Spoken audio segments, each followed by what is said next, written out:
I was standing in my bathroom adjusting my tie in the mirror, getting ready to drive to my daughter's house for what I believed was a simple birthday dinner.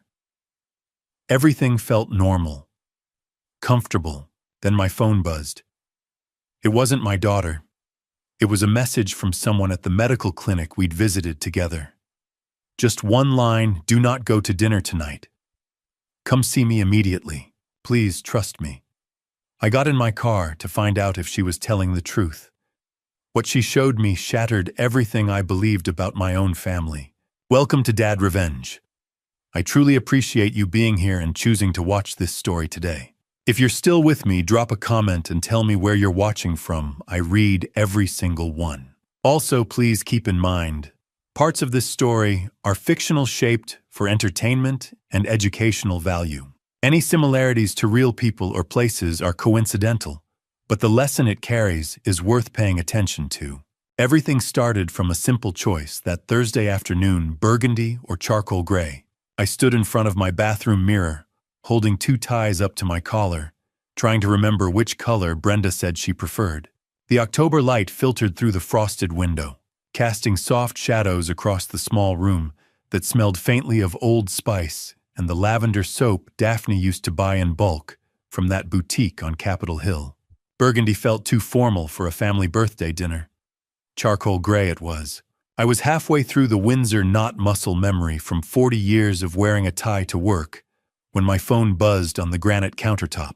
The vibration sent it skittering toward the edge, and I caught it just before it tumbled into the sink. My heart did that little skip. It always does when something moves too fast. A reminder I'm 72 now, not 32. The screen showed a text message from an unknown number. Area code 206, local at least. I tapped it open, expecting spam about extended car warranties or solar panel installations. Instead, I read, "Mr. Hartley, this is Susan Mitchell, RN, at Evergreen Medical Clinic.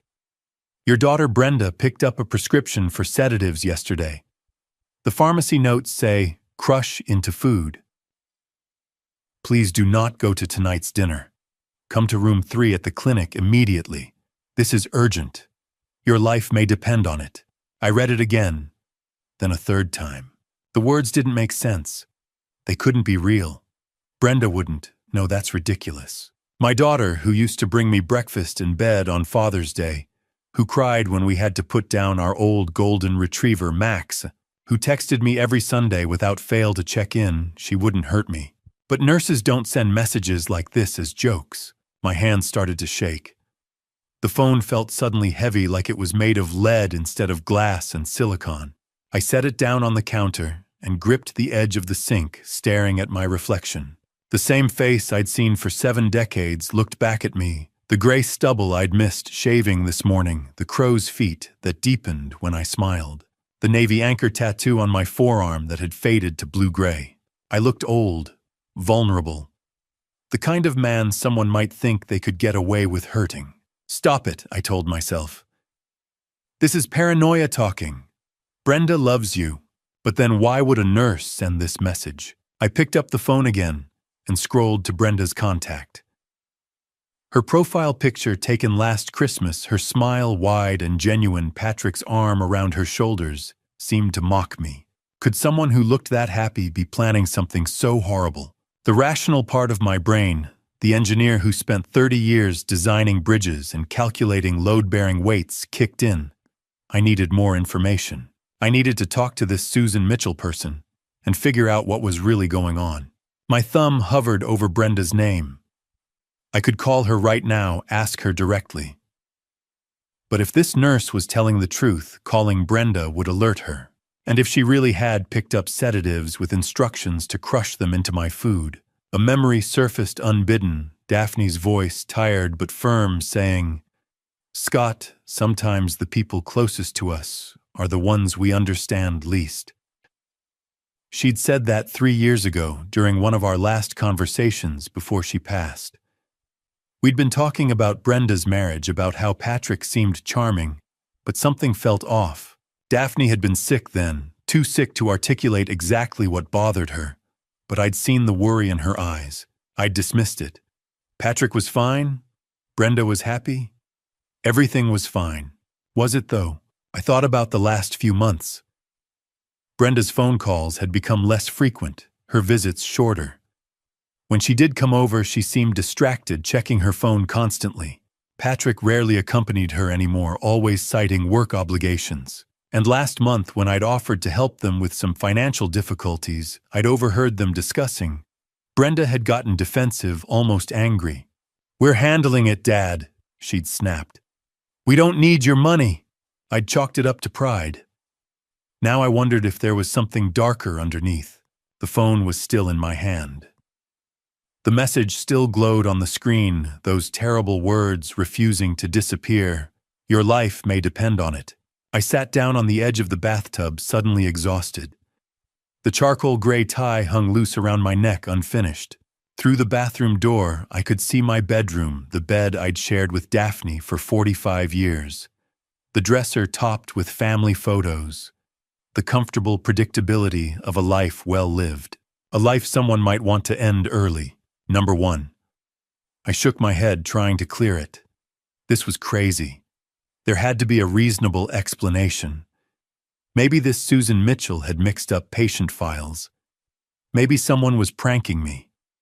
Maybe. But the message had used my name, and Brenda's name, and mentioned Evergreen Medical Clinic, where Brenda had taken me for a checkup just 2 months ago. Too many details to be random. Too specific to be a mistake. I stood up my knees, protesting slightly, and looked at myself in the mirror one more time. The man staring back at me had survived boot camp at 18, a deployment in the Gulf, the death of his wife, and 7 decades of life's regular curveballs. He was not going to die from a crushed sedative in his birthday dinner mashed potatoes without asking some hard questions first. I unlocked my phone and opened the message again. Below the text was a phone number. Not Brenda's. The nurse's, presumably. For a long moment, I just stood there, thumb hovering over the call button. Making this call would change everything. It would mean accepting that something might be terribly wrong, that my daughter, my only child, might be someone I didn't know at all. But not making the call might mean, what, eating dinner at Brenda's house? Complimenting her cooking? Waking up dead? The thought was so absurd, it almost made me laugh. Almost. I pressed the call button. The phone rang once. Twice. Then a woman's voice, breathless and urgent, answered. "Mr. Hartley, thank God you called. We don't have much time." I'd driven the 15 minutes from my house to Evergreen Medical in a daze, my knuckles white on the steering wheel, my mind spinning through every possible explanation for that text message. By the time I pulled into the parking lot, I'd convinced myself 3 times that this was all a misunderstanding, and 3 times talked myself back into walking through those glass doors. Now I stood outside room 3, staring at the brass number plate like it might offer me some kind of guidance. Through the frosted window panel, I could see a figure moving inside, small, efficient movements that suggested someone who'd spent years working in tight medical spaces. I knocked twice. The door opened immediately. "Mr. Hartley." The woman who stood before me was younger than I'd expected, maybe mid-40s, with dark hair pulled back in a practical ponytail, and eyes that looked like they'd seen too many late shifts. Her scrubs were navy blue with small stethoscope patterns, and she held a manila folder against her chest like a shield. "I'm Susan Mitchell. Thank you for coming. I don't understand what's happening," I said, my voice coming out rougher than I intended. "Your message said..." "Please." She gestured to a chair beside a small exam table. "Sit down. I know this is overwhelming, but I need you to see something." I sat. The vinyl chair creaked under my weight. Susan pulled up a rolling stool and positioned herself directly across from me, close enough that I could see the worry lines etched around her eyes, the slight tremor in her hands as she opened the folder. "2 days ago," she began, "your daughter Brenda came to this clinic for a prescription refill. I wasn't her assigned nurse, but I happened to be at the pharmacy counter when she picked up the medication. She pulled out a photocopied prescription form and laid it on the exam table between us. This is what she filled. I leaned forward, squinting at the small print. Lorazepam, 20 milligrams, 30 tablets. Brenda's signature at the bottom, her looping handwriting, unmistakable, the same signature I'd seen on birthday cards and Christmas presents for 40 years. Lorazepam is a sedative. Susan continued, her voice professionally calm, but her eyes watching me carefully. It's commonly prescribed for anxiety. There's nothing unusual about the prescription itself. What caught my attention was this. She pointed to a handwritten note in the pharmacy instructions section, crush into food for easier administration. The words hit me like a physical blow. Crush into food, I repeated numbly. Why would... That notation isn't from the doctor or the pharmacist, Susan interrupted. It's from the patient. Your daughter specifically requested those instructions. She told our pharmacy tech that you had trouble swallowing pills. She paused. Do you have trouble swallowing pills, Mr. Hartley? No. My voice sounded distant, like it belonged to someone else. I take my blood pressure medication every morning. I've never had trouble swallowing pills. Susan nodded slowly, like she'd expected that answer. I thought that might be the case. Mr. Hartley, I need to tell you something, and it's not going to be easy to hear. She took a breath, seeming to steady herself. 3 years ago, I lost my mother. She was 78, living with my brother and his wife in Spokane. For months, she'd been complaining of confusion, dizziness, memory problems. We thought it was dementia. Her voice cracked slightly. It wasn't dementia. My sister-in-law had been giving her sedatives crushed into her morning oatmeal. By the time we figured it out, my mother had signed over her house, her savings, everything. She died 6 months later in a state facility. The room felt suddenly airless. Why are you telling me this? Because I've seen this pattern before. Susan pulled another document from the folder. This one looked official, with a medical practice letterhead. Your daughter's husband, Patrick Walsh, is a patient here. He sees Dr. Kenneth Graves for... She hesitated, choosing her words carefully, for stress management. Dr. Graves is what we call a generous prescriber. He's also Patrick's golf buddy at Broadmoor Golf Club. Last month, I overheard them discussing some financial difficulties Patrick was having. Something about needing money quickly to cover gambling debts. My chest tightened. How much money? I don't know the specifics, but Patrick mentioned a timeline, 2 weeks to pay someone back, or there would be consequences. She met my eyes. Mr. Hartley, your daughter picked up that sedative prescription 2 days ago. Your birthday dinner is tonight. The timing is not a coincidence. I finished the engineer in me connecting the dots, even as my heart tried to reject the entire equation. Susan leaned back slightly, giving me space to process.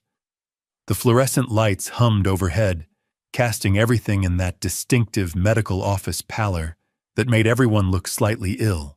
Through the thin walls, I could hear the murmur of voices from other exam rooms, the ding of an elevator, the ordinary sounds of a healthcare facility, where ordinary people dealt with ordinary problems. Nothing about this was ordinary.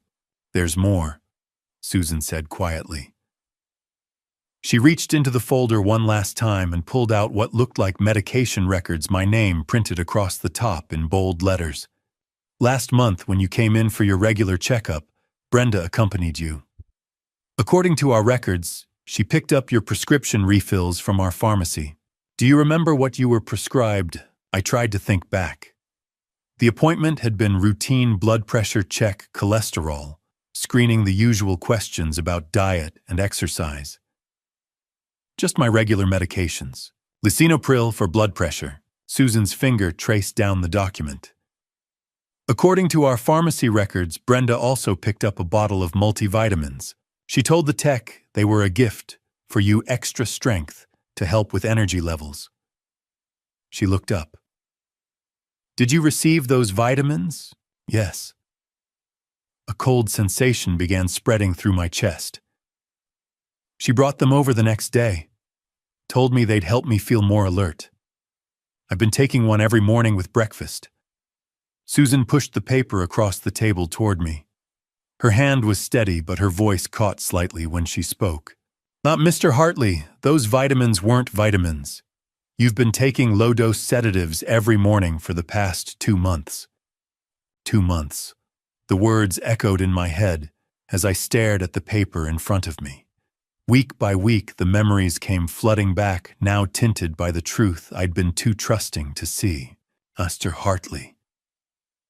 Susan's voice sounded distant, like it was coming from underwater. Are you all right? I wasn't all right. I was trying to reconcile the daughter I thought I knew with the person who'd been systematically poisoning me for 8 weeks. My hands gripped the edge of the exam table, the vinyl cool under my palms, anchoring me to the present, while my mind spiraled backward through the past 2 months. Week -8. Mid-August. I'd been in the garage organizing my toolbox, something I did every few months, a habit from my Navy days. Brenda had stopped by unannounced, which wasn't unusual. What was unusual was her concern. "Dad, you look pale," she'd said, her brow furrowed in that worried way she'd inherited from her mother. "When was your last checkup?" "April, maybe. I'm fine, honey. Just been working outside a lot. I'd been refinishing the deck, spending long days in the summer sun." "That's 5 months ago. You're 72, Dad. You need to be more careful about your health." She'd pulled out her phone, scrolling through something. "Dr. Graves has an opening next week. I'll make you an appointment." I'd laughed it off, told her I'd schedule my own appointments, but she'd been insistent. Pushy even.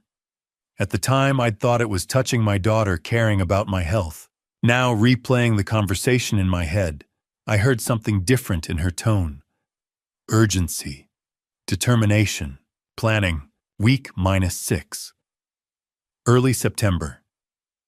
Dr. Kenneth Graves's office had been nicer than my usual physician's wood paneling leather chairs, a view of the Sound. Dr. Graves himself was younger than I'd expected, maybe mid-50s, with perfect teeth and a golf tan. He'd shaken my hand with the kind of firm grip that felt rehearsed.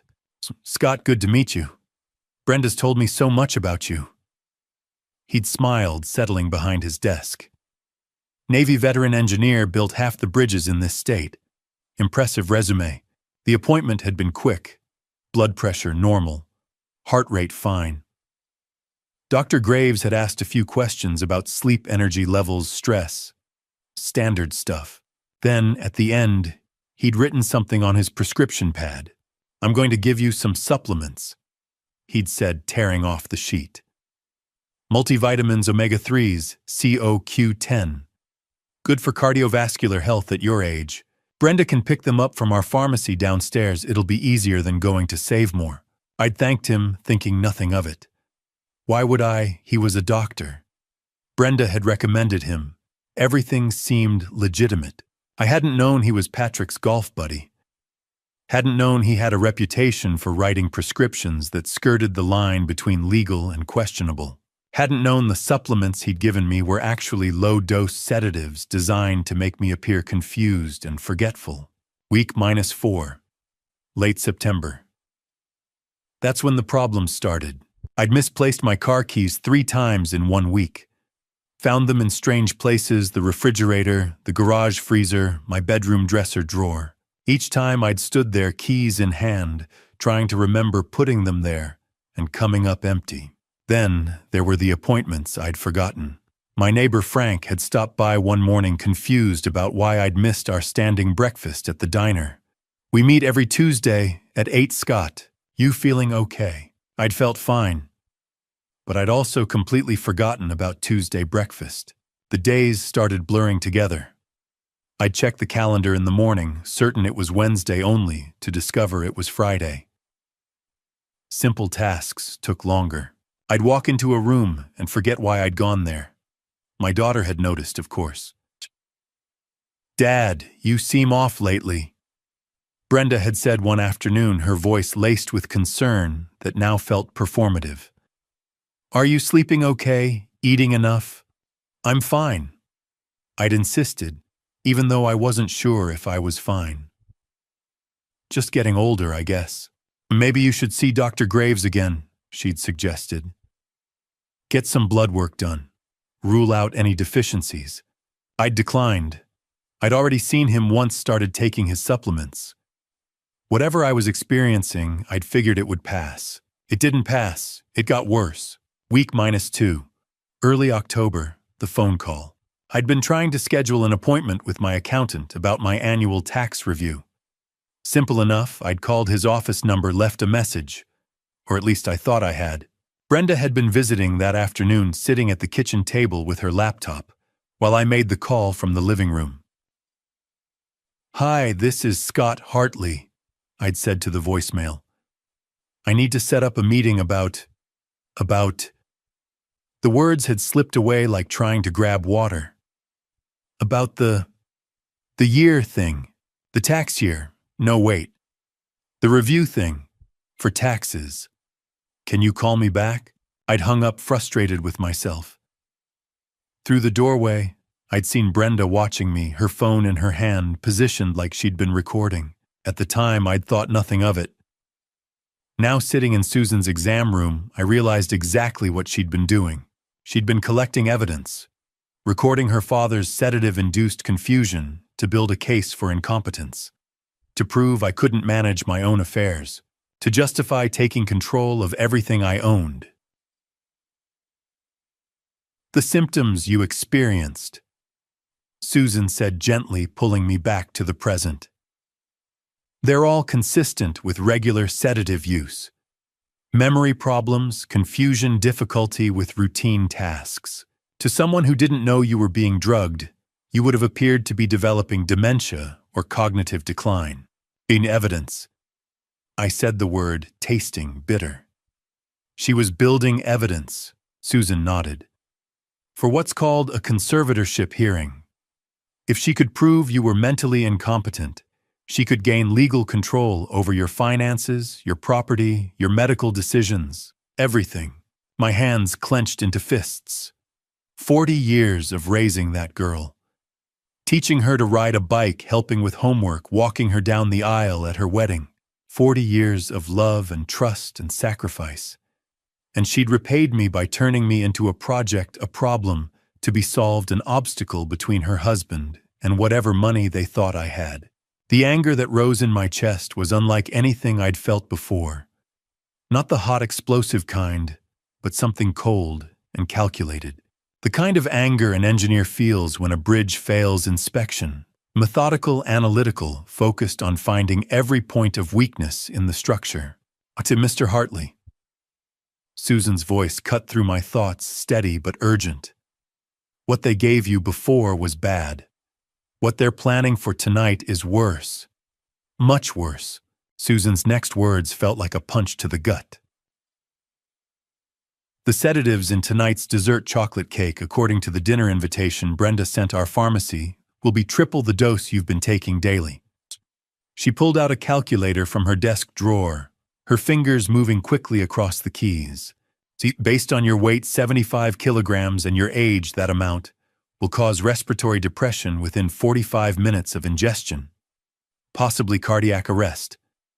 The clinical terms washed over me like ice water.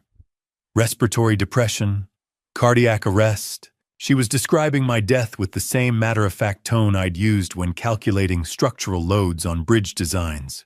"They'll wait," Susan continued, her voice dropping. "Let you eat dessert, have coffee, maybe watch you get drowsy.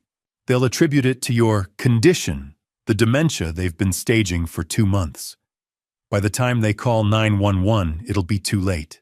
The medical examiner will see an elderly man with documented cognitive decline who accidentally overdosed on prescription medication. The case will be closed within a week." My knuckles went white, gripping the exam table. "Why are you telling me this? How do you even know about tonight's dosage?" Susan's jaw tightened. "Because I processed the pharmacy orders. When Patrick called yesterday to confirm the prescription was ready, he asked our tech Marcy, who's worked here for 20 years, if the amount we discussed with Dr. Graves's would be sufficient for tonight's purpose. Marcy thought he was talking about pain management for a chronic condition. I knew better. She reached into her folder again and pulled out a printout looked like a credit check or financial record. I also did some checking after our last conversation. This is public record from King County Court. Your son-in-law has 3 civil judgments against him, totaling $47,000. But that's just what's official. The real problem is Marco Rossi, who... Marco Rossi runs a private lending operation out of Tukwila. He's been under FBI investigation for years, but they can't make anything stick. Patrick borrowed $400,000 from him 6 months ago. The word around certain circles, I have a cousin who works in debt collection, is that Rossi gave Patrick a deadline. 2 weeks from today. If Patrick doesn't pay, there will be consequences. $400,000. The number seemed impossible. How do you gamble away that kind of money? Online poker mostly. Some sports betting. Patrick's been frequenting a private casino in Renton that operates just under the legal radar. He's what they call a whale, a high-stakes loser who keeps coming back. Susan's expression was grim. Your house is worth $870,000, Mr. Hartley. No mortgage. I checked the county assessor's records. You also have a life insurance policy through Navy Federal Credit Union, $250,000. Brenda is listed as the sole beneficiary. My mind did the math automatically. $870,000 plus $250,000. Over $1 million. More than enough to pay off a loan shark and have plenty left over. More than enough to make murder worthwhile. The timeline fits. I said, my voice sounding distant even to my own ears.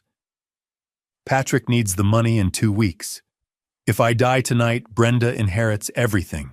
The life insurance pays out within 30 days, typically. The house can be sold quickly if they price it right, especially in this market. Exactly. Susan leaned forward. Mr. Hartley, I need you to understand something. This isn't just financial desperation. This is a calculated plan involving at least 3 people, your daughter, your son-in-law, and Dr. Graves. They've been working on this for months. The sedatives, the staged confusion, the documented decline. It's all designed to make tonight's death look natural, even expected. A strange calm settled over me. Maybe it was shock. Maybe it was that part of my brain that had spent decades solving complex engineering problems. The part that didn't panic when a bridge inspection revealed structural weaknesses, just calculated what needed to be done to fix it. I'd spent 8 weeks being slowly drugged into appearing incompetent. 8 weeks watching my daughter build a case against my mental fitness while poisoning me. 8 weeks being treated like a problem to be solved, rather than a person to be loved. But I'd also spent 4 years in the Navy learning how to respond to threats. 30 years as an engineer learning how to analyze systems and find their weak points. 72 years learning that sometimes the best defense is a good offense. You can't go to that dinner, Susan said, urgently gripping my arm. Mr. Hartley, if you walk into that house tonight, you might not walk back out. I stood up feeling decades of military training crystallizing into a cold, clear purpose. Yes, I can, and I will, but not as a victim. In the parking lot, under fluorescent lights that made the October evening feel harsh and clinical, Susan handed me something no bigger than a shirt button. It's a recording device, she said, her voice low despite the empty lot around us. Video and audio. My ex-husband used to work private security. He left a box of equipment when he moved out. This one clips under your shirt right here. She tapped the center of her chest. The lens is pinhole-sized. Nobody will notice it unless they're specifically looking. I turned the tiny device over in my palm. Matte black plastic, barely weighing an ounce. In my Navy days, surveillance equipment had been bulky, obvious. This looked like it belonged in a spy movie. How long does it record?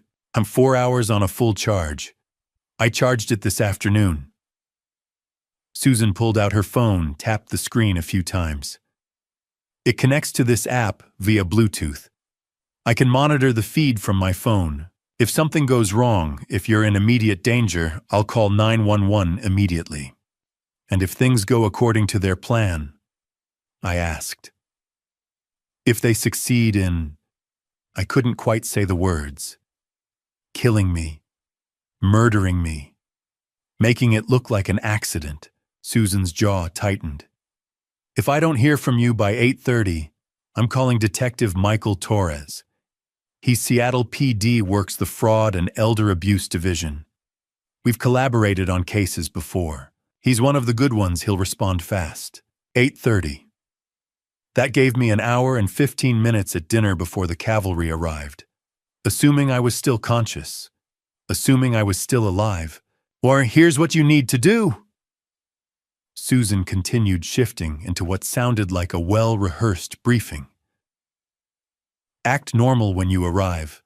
Hug Brenda, shake Patrick's hand, compliment the house.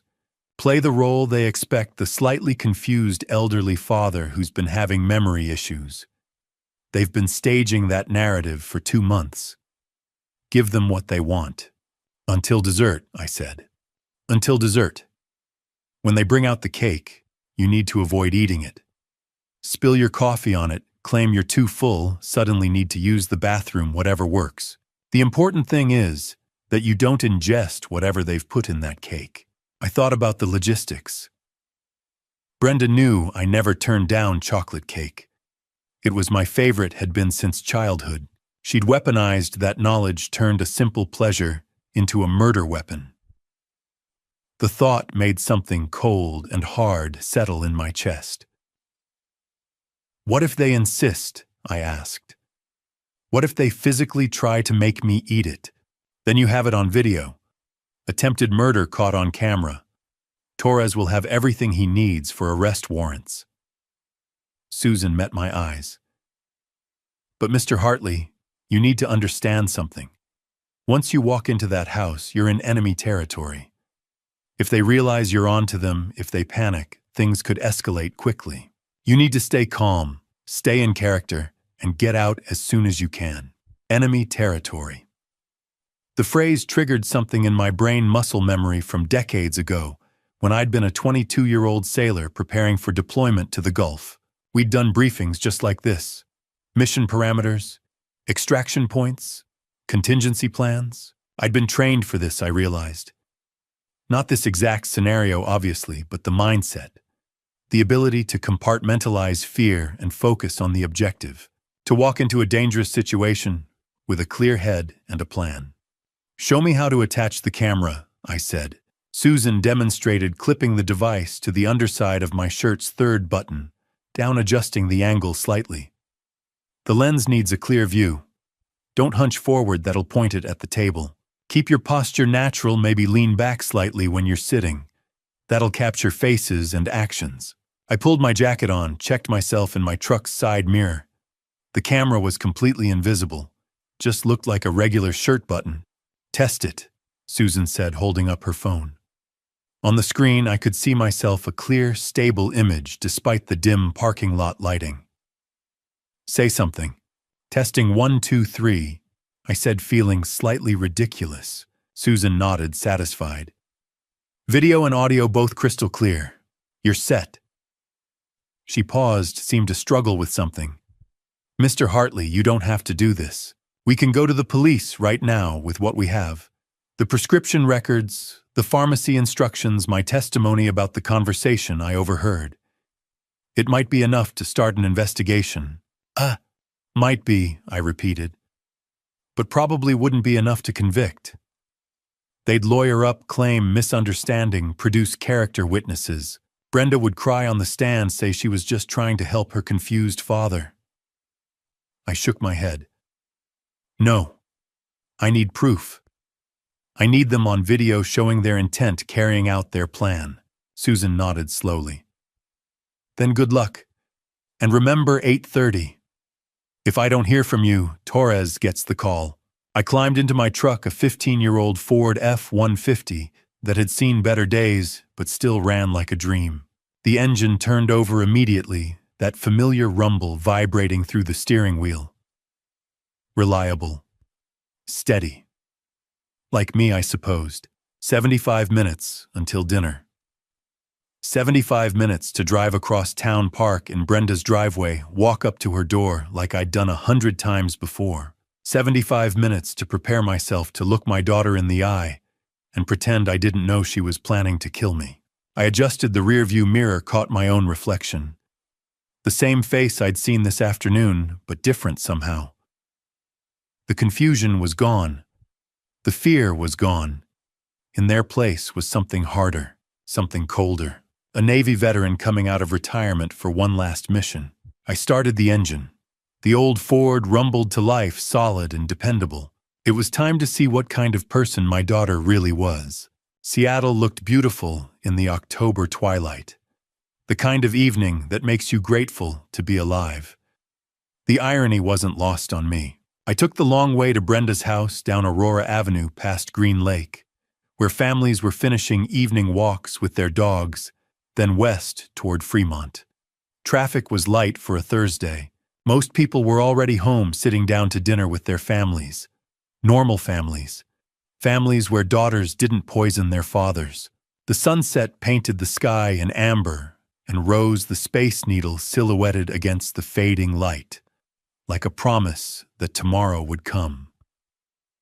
Except for me, tomorrow might not come at all. Not unless everything went according to plan tonight. My phone buzzed in the cup holder. A text from Susan, camera feed clear. I'm watching. Be safe. I didn't respond. Safer to keep my hands on the wheel, my eyes on the road. My mind focused on the mission ahead. But memory has a way of demanding attention, especially when you're driving toward what might be your last dinner with your only child. Brenda had been 7 when I taught her to ride a bike. It was a Sunday afternoon in late spring, one of those rare Seattle days that makes you forget the rain. We'd been in the driveway of our old house in Ballard, the one we sold after Daphne passed, the one that held 45 years of our lives. I'm scared, Daddy. Brenda had said, her small hands gripping the handlebars so tightly, her knuckles went white. I've got you, sweetheart. I'd promised, one hand on the seat, the other on the handlebars, running alongside her as she pedaled. I won't let go. She'd wobbled, nearly fallen twice, but I kept my promise. I didn't let go until she was ready, until she found her balance and pedaled away from me, her laughter floating back on the spring breeze. I won't let go. When had she let go of me? The traffic light at Fremont turned red. I stopped, watching a young couple cross the street, hand in hand, laughing about something trivial. They reminded me of Brenda and Patrick on their wedding day, October 15th, 14 years ago today. I hadn't realized it was their anniversary until just now. Maybe that was why they'd chosen tonight. A birthday dinner on their anniversary. Or maybe it was simply efficient. 2 milestones, 1 outcome. Daphne had cried during the ceremony. Happy tears, she insisted later, but I'd seen something else in her eyes when she watched Patrick move through the crowd with effortless charm. He seems nice, she'd whispered to me during the reception. But there's something I can't explain. Cold feet, I'd said. You're losing your baby girl. Maybe. But her expression said she wasn't convinced. The light turned green. I drove on, crossing the Fremont Bridge, not one I'd designed, but one I'd consulted on years ago. The structure was solid. It would outlast all of us. That's what good engineering does. It builds things that endure. What kind of legacy was I leaving behind? A daughter who saw me as a bank account. A son-in-law who saw me as leverage. A granddaughter who, Olivia, she'd been born on a Tuesday morning in April, 3 weeks early, and screaming. Brenda had been exhausted, but glowing, looking up at me from the hospital bed, with that same mix of pride and vulnerability I remembered from her childhood. Do you want to hold her, Dad? I'd taken Olivia carefully, this tiny life weighing barely 6 pounds, her fists curled against her chest. She fit perfectly in the crook of my arm. You're going to be a wonderful mother, I'd told Brenda, just like yours. Olivia would be at dinner tonight. The realization hit me hard. Would they do this in front of her? Would she sit at the table while I ate poisoned cake unaware of what was happening? Or worse, would she know? Number one, I refused that thought. Olivia was a good kid.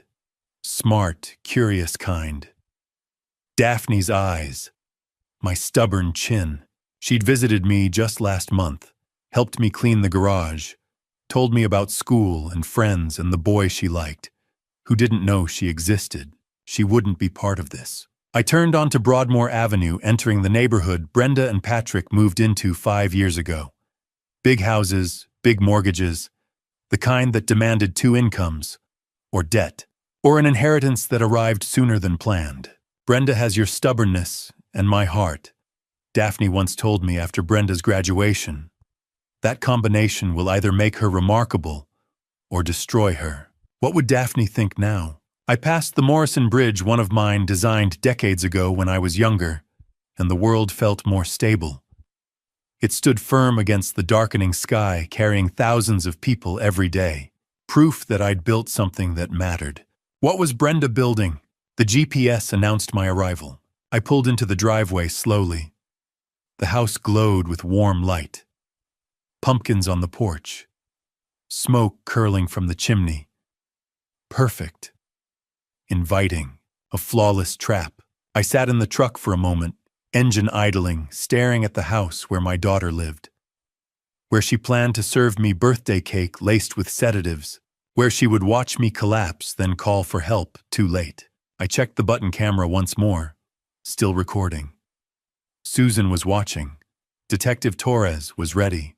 I turned off the engine and stepped into the cool evening air. Brenda opened the door before I could knock, like she'd been watching me through the window. Dad. Her voice was bright, almost musical, but when she wrapped her arms around me, the embrace felt hollow, all motion, no warmth. Like hugging a mannequin programmed to simulate affection. Happy birthday, come in, you must be freezing. It was 52 degrees. I wasn't freezing. Thanks, honey. I stepped into the foyer, noting how her smile didn't quite reach her eyes. They were calculating, assessing like a surgeon studying where to make the first incision. You look beautiful. She did technically. Hair, perfectly styled, makeup, flawless, wearing a burgundy dress that probably cost more than my monthly pension. Too much polish for a casual family dinner. She was dressed for something important. For murder, apparently, you dress up. Patrick. She called toward the back of the house. Dad's here. Heavy footsteps thundered through the hallway.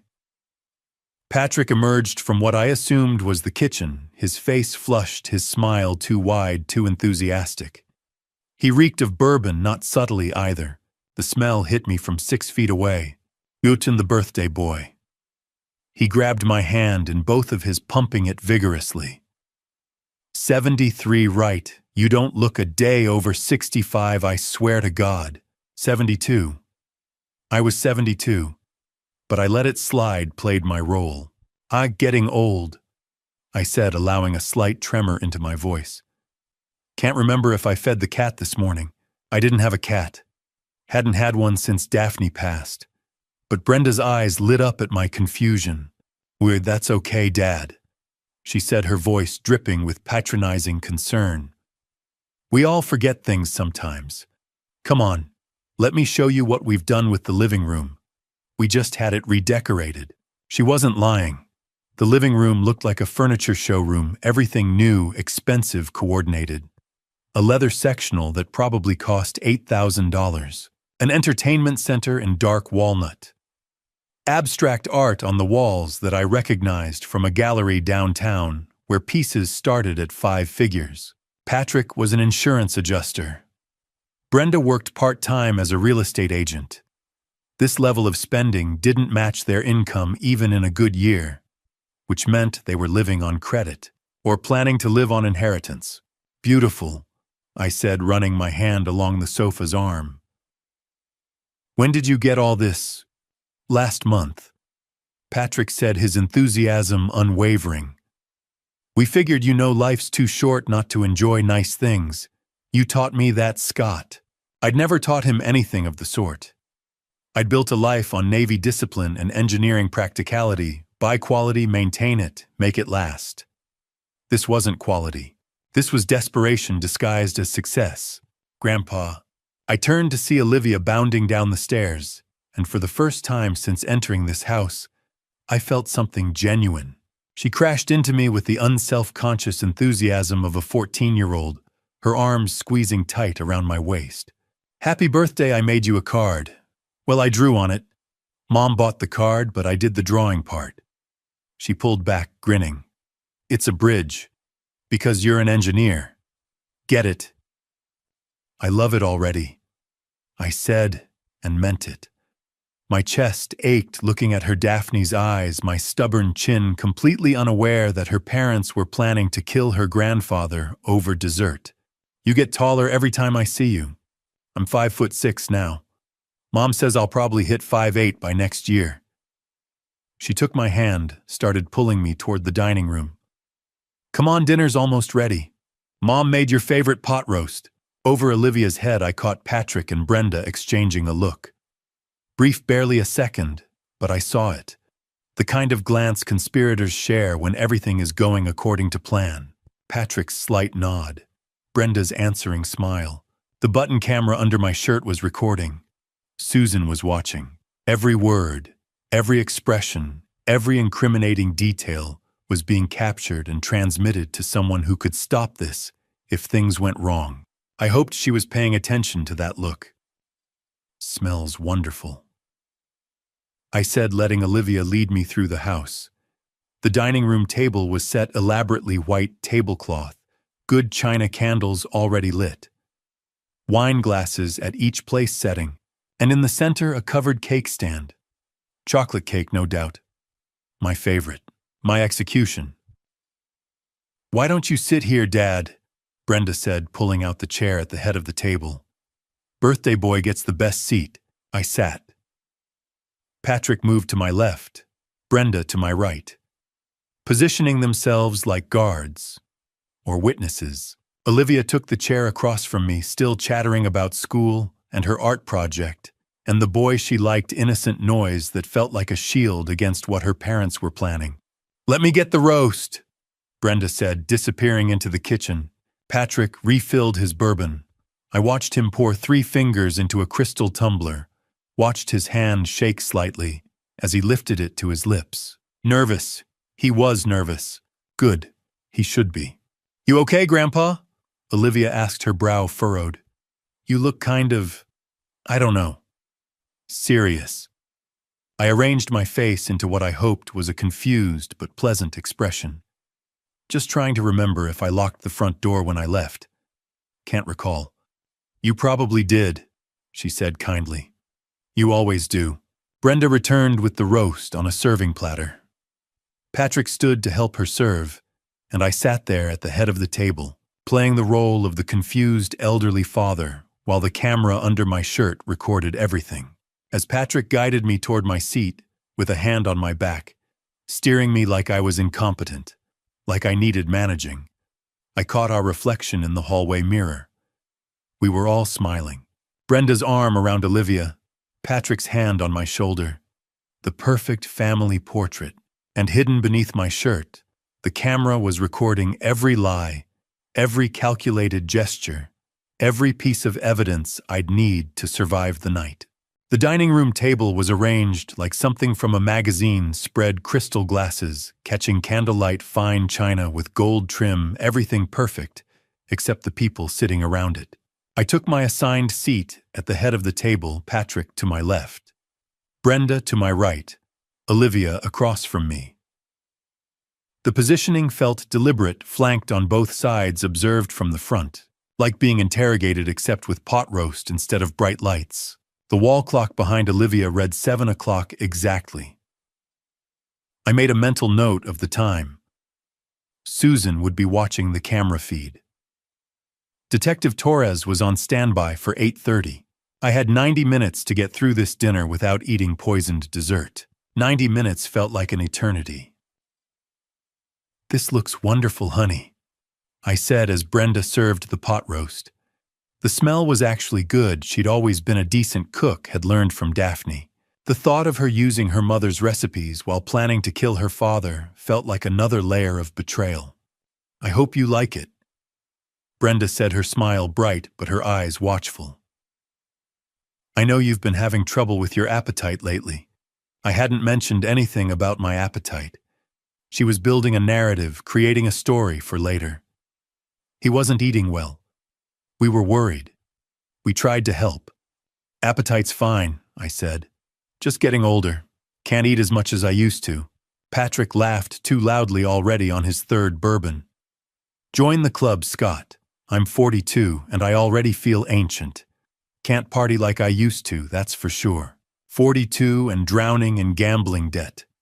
42 and plotting murder to pay off a loan shark. Some people get wiser with age." Patrick had gotten desperate. "So, how's work been, Patrick?" I asked, cutting into my roast. I made sure to eat slowly, carefully, giving Brenda nothing to worry about. Just a normal dinner with the family. "Great, actually. Really great." He leaned forward, his enthusiasm manufactured. "We're looking at some investment opportunities. Real estate ventures in Spokane. Could be huge if we play our cards right." Cards. Interesting choice of words for a gambling addict. "That sounds expensive," I said mildly. "Well, you know what they say. You gotta spend money to make money."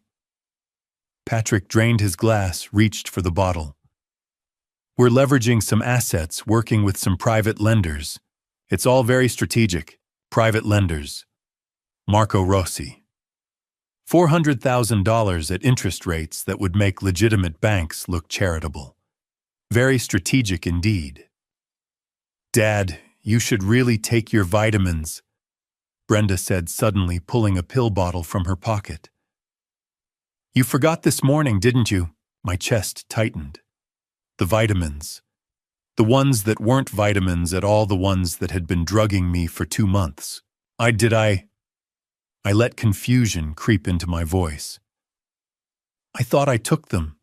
"You didn't," she insisted, shaking 2 pills into her palm and sliding them across the table toward me. "Take them now with dinner. Doctor's orders."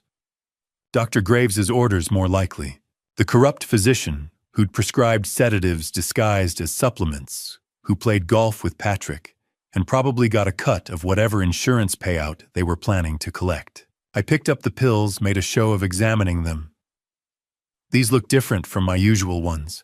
They're the same brand, Dad, just a different manufacturer." Brenda's voice was patient, but I caught the edge underneath. She needed me to take these pills. Needed me docile, confused, ready for the final dose in dessert. I palmed the pills smoothly, a trick I'd learned in the Navy when sailors tried to skip their malaria medication. Pretended to pop them in my mouth, lifted my water glass, made a swallowing motion. The pills stayed safely in my closed fist. "They're happy," I said, opening my mouth slightly to show it was empty. Brenda relaxed. "Just want to make sure you're taking care of yourself." The clock read 7:15. 15 minutes had passed. It felt like an hour. "Grandpa, guess what?" Olivia said, breaking the tension. "I got an A on my history project, the one about World War II. "That's wonderful, sweetheart." I smiled at her, the only genuine expression I'd managed all evening. "What was your topic?" The Navajo code talkers. It was so cool they used their language to send secret messages, and the Japanese couldn't figure it out. She was animated, excited, completely unaware of the adult drama playing out around her. "Did you know any code talkers when you were in the Navy?" "Different generation, honey. But I knew men who worked in communications. Brave people, all of them." You never talk about your Navy days," Patrick said, his words slightly slurred. "Must have been something serving your country." The irony of a man planning to kill a veteran talking about service wasn't lost on me. It was a long time ago. "Dad forgets a lot of things from back then," Brenda interjected smoothly. "Don't you, Dad? You were telling me last week you couldn't remember your commanding officer's name." I told her no such thing. She was manufacturing confusion, creating evidence of cognitive decline. Every word out of her mouth was calculated, designed to build a case. Memory's not what it used to be. I agreed, playing along. Under the table, I slipped the pills into my jacket pocket. 2 more pills, she'd think I'd taken 2 more pieces of evidence I'd saved. The main course dragged on. Patrick talked about investments he didn't have money for. Brenda asked concerned questions about my health while monitoring every bite I took. Olivia chattered about school and friends and normal teenage things, and I sat at the head of the table watching the clock tick. Past 7:30, then 7:40, playing the role of the slightly confused elderly father while the button camera under my shirt recorded everything. Finally, mercifully, the plates were empty. Brenda stood smoothing her dress with hands that trembled slightly. "I'll get dessert," she said, her voice bright but unsteady. "Your favorite, Dad. Chocolate cake just like Mom used to make." While Brenda was in the kitchen, Olivia leaned toward me with the kind of honesty only teenagers possess. "Grandpa, you seem totally fine to me." Her voice was quiet, meant just for me and Patrick, who was refilling his wine glass for the 4th time. "Mom keeps saying you're starting to forget stuff and get confused, but you remembered my birthday last month. You even remembered what I asked for that art set from the fancy store downtown." My chest tightened. Out of the mouths of babes. Or in this case, observant 14-year-olds who hadn't yet learned that sometimes adults lie for terrible reasons. "Well, I have my good days and bad days," I said, carefully aware the camera was recording this. Aware Patrick had gone very still beside me, his wine glass frozen halfway to his lips. "But tonight you seem totally normal." Olivia frowned, that little crease appearing between her eyebrows, the same one Daphne used to get when she was working through a problem. "Actually, everyone's been acting weird tonight. Not you, them." She gestured vaguely toward the kitchen where Brenda was presumably preparing my death dessert. "Why does Mom keep watching you like that? Like what, sweetheart? Like, I don't know. Like she's waiting for something to happen. And Dad..."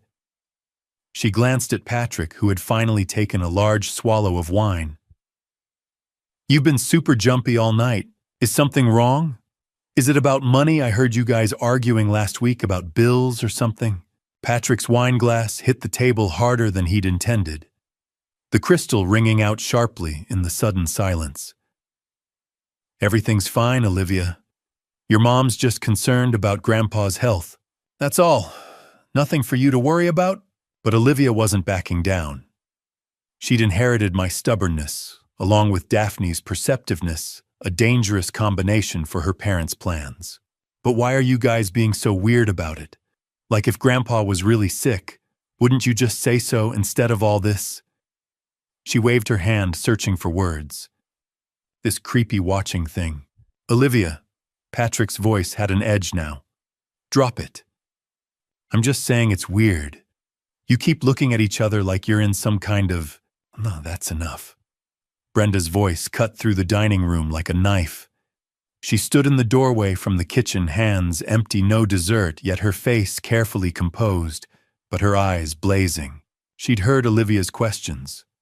Heard her daughter poking holes in the carefully constructed narrative they'd been building for 8 weeks. "Mom, I was just..." "Go to your room." Brenda's tone was flat final.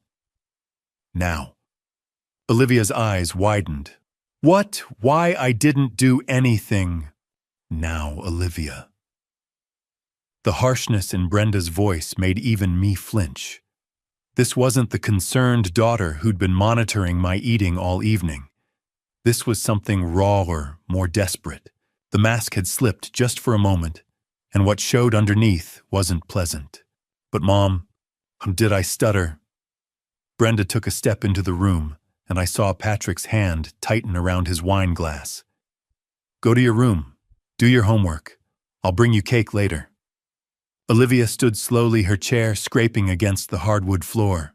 Her eyes were shiny with tears, not understanding what she'd done wrong. not comprehending that she'd simply been too observant, too honest, at exactly the wrong time. "I was just trying to—" Her voice cracked. "Your room, now!" Olivia looked at me, confusion and hurt written across her face. I wanted to tell her it wasn't her fault. Wanted to explain that she'd done nothing wrong except notice what her parents were hoping no one would notice. But I couldn't. Not yet. Not until I had enough evidence to end this nightmare for good. "It's okay, sweetheart," I said gently. "I'll see you before I leave tonight. If I lived that long." Olivia nodded, wiping at her eyes with the back of her hand. She walked past Brenda without looking at her, and I heard her footsteps on the stairs. Slow, reluctant, still confused about why she was being punished for asking honest questions. The sound of her bedroom door closing echoed through the house. Final. Absolute. And suddenly the dining room felt very different. Patrick shifted in his seat, no longer trying to maintain the jovial host performance. Brenda stood in the doorway, breathing slightly too fast. Her hands clenched at her sides. The pretense of a normal family birthday dinner had evaporated the moment their daughter had questioned what she was seeing. Now it was just the three of us. No innocent witness, no buffer, no reason to maintain the facade. The silence stretched out heavy and threatening. Through the kitchen doorway behind Brenda, I could see the cake stand sitting on the counter. Chocolate frosting. 3 layers. A generous slice already cut and plated, waiting for me. Brenda's eyes met mine across the dining room, and for the first time tonight, I saw her without the mask. Not the concerned daughter, not the loving mother, just a woman who needed money badly enough to kill her own father, and who just realized her 14-year-old daughter was dangerously close to figuring it out. "She's too smart for her own good," Brenda said quietly, almost to herself. "She gets that from her grandmother." I replied, keeping my voice steady despite the fear crawling up my spine. Patrick laughed, a short, bitter sound. "Well, Daphne's not here to interfere, is she?" The casual invocation of my dead wife's name in the context of their murder plot made something cold and hard settle in my chest. But I kept my face neutral, kept playing the role of the slightly confused elderly father who had no idea what was really happening. The bedroom door upstairs, Olivia's door, had closed like a prison cell door. Now it was just the three of us alone with their plan and my knowledge of it.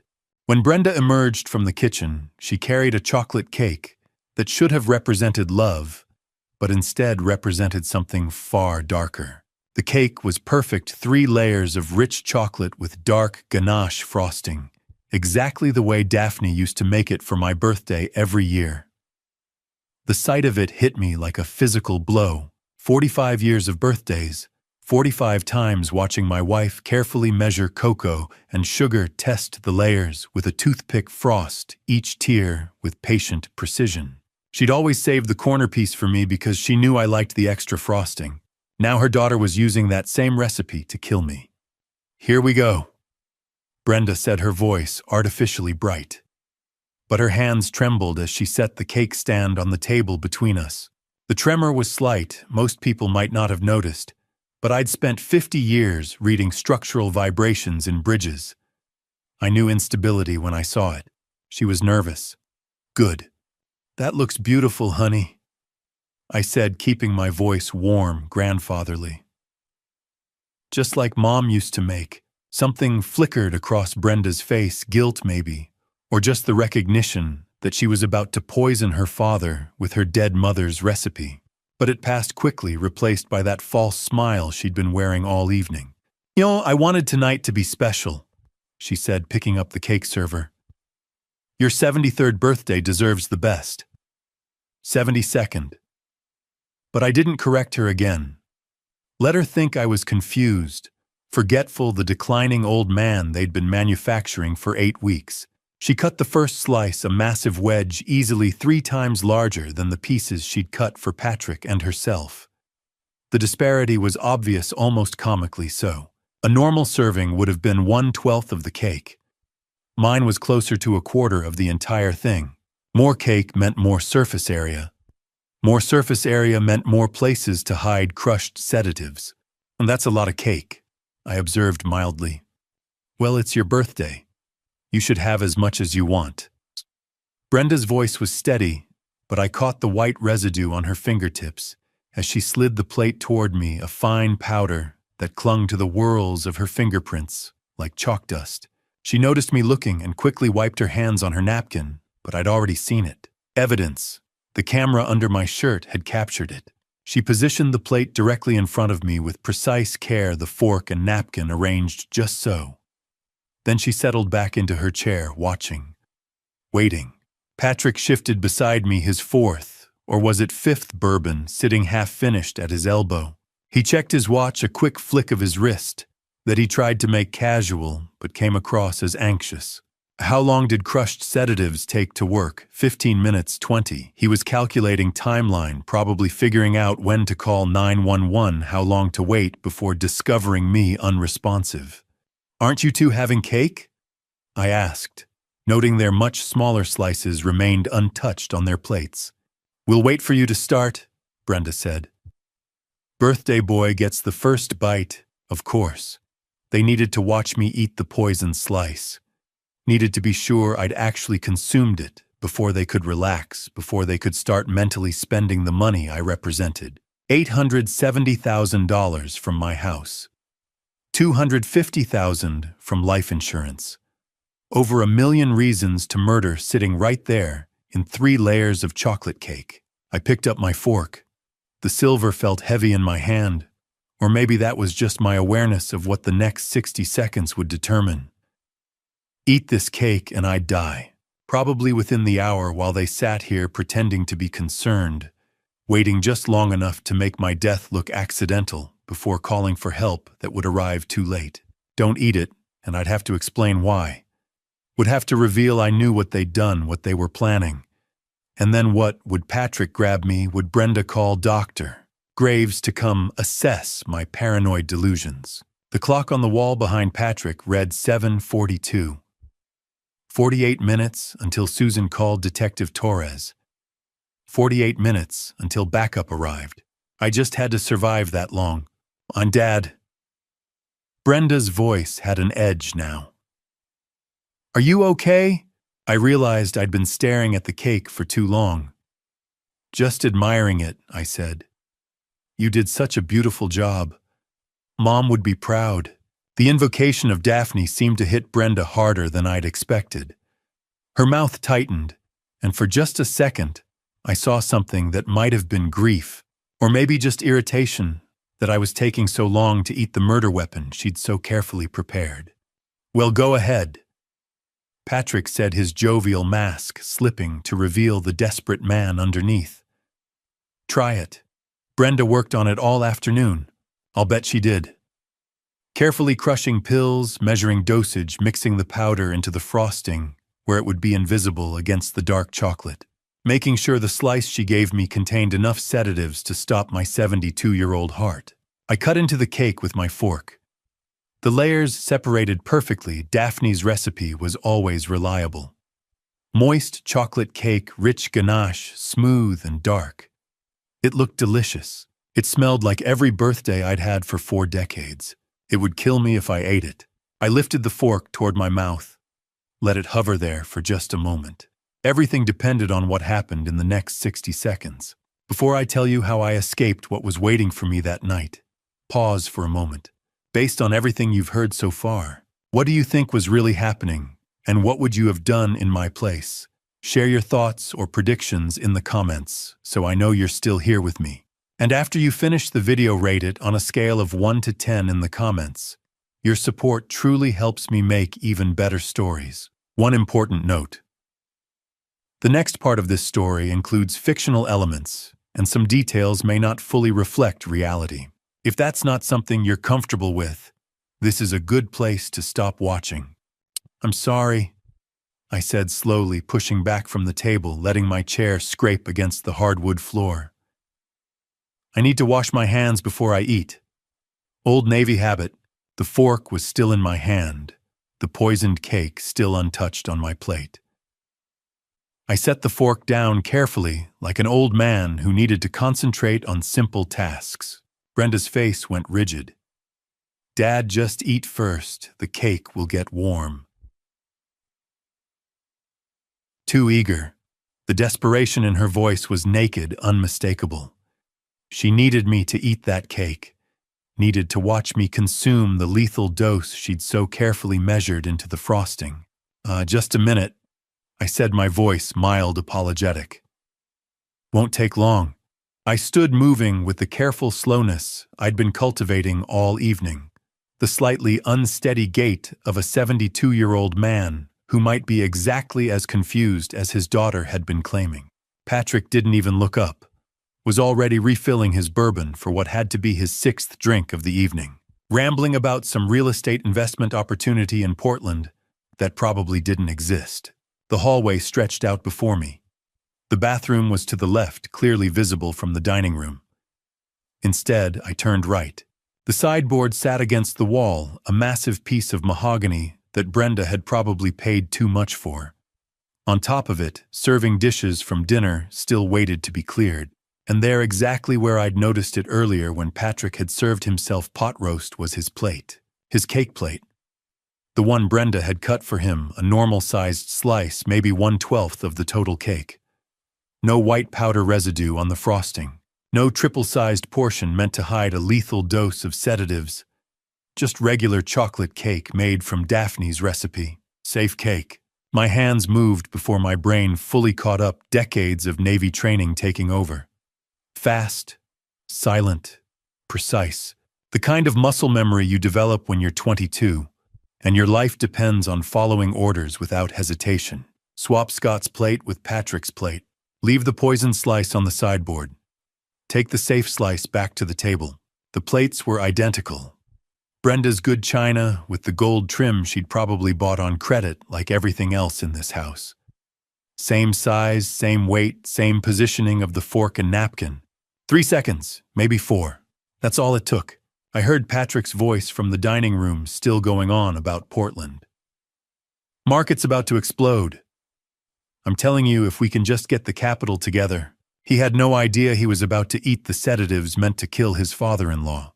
I walked back into the dining room at the same measured pace I'd left, carrying the safe cake slice like it was exactly what I'd started with.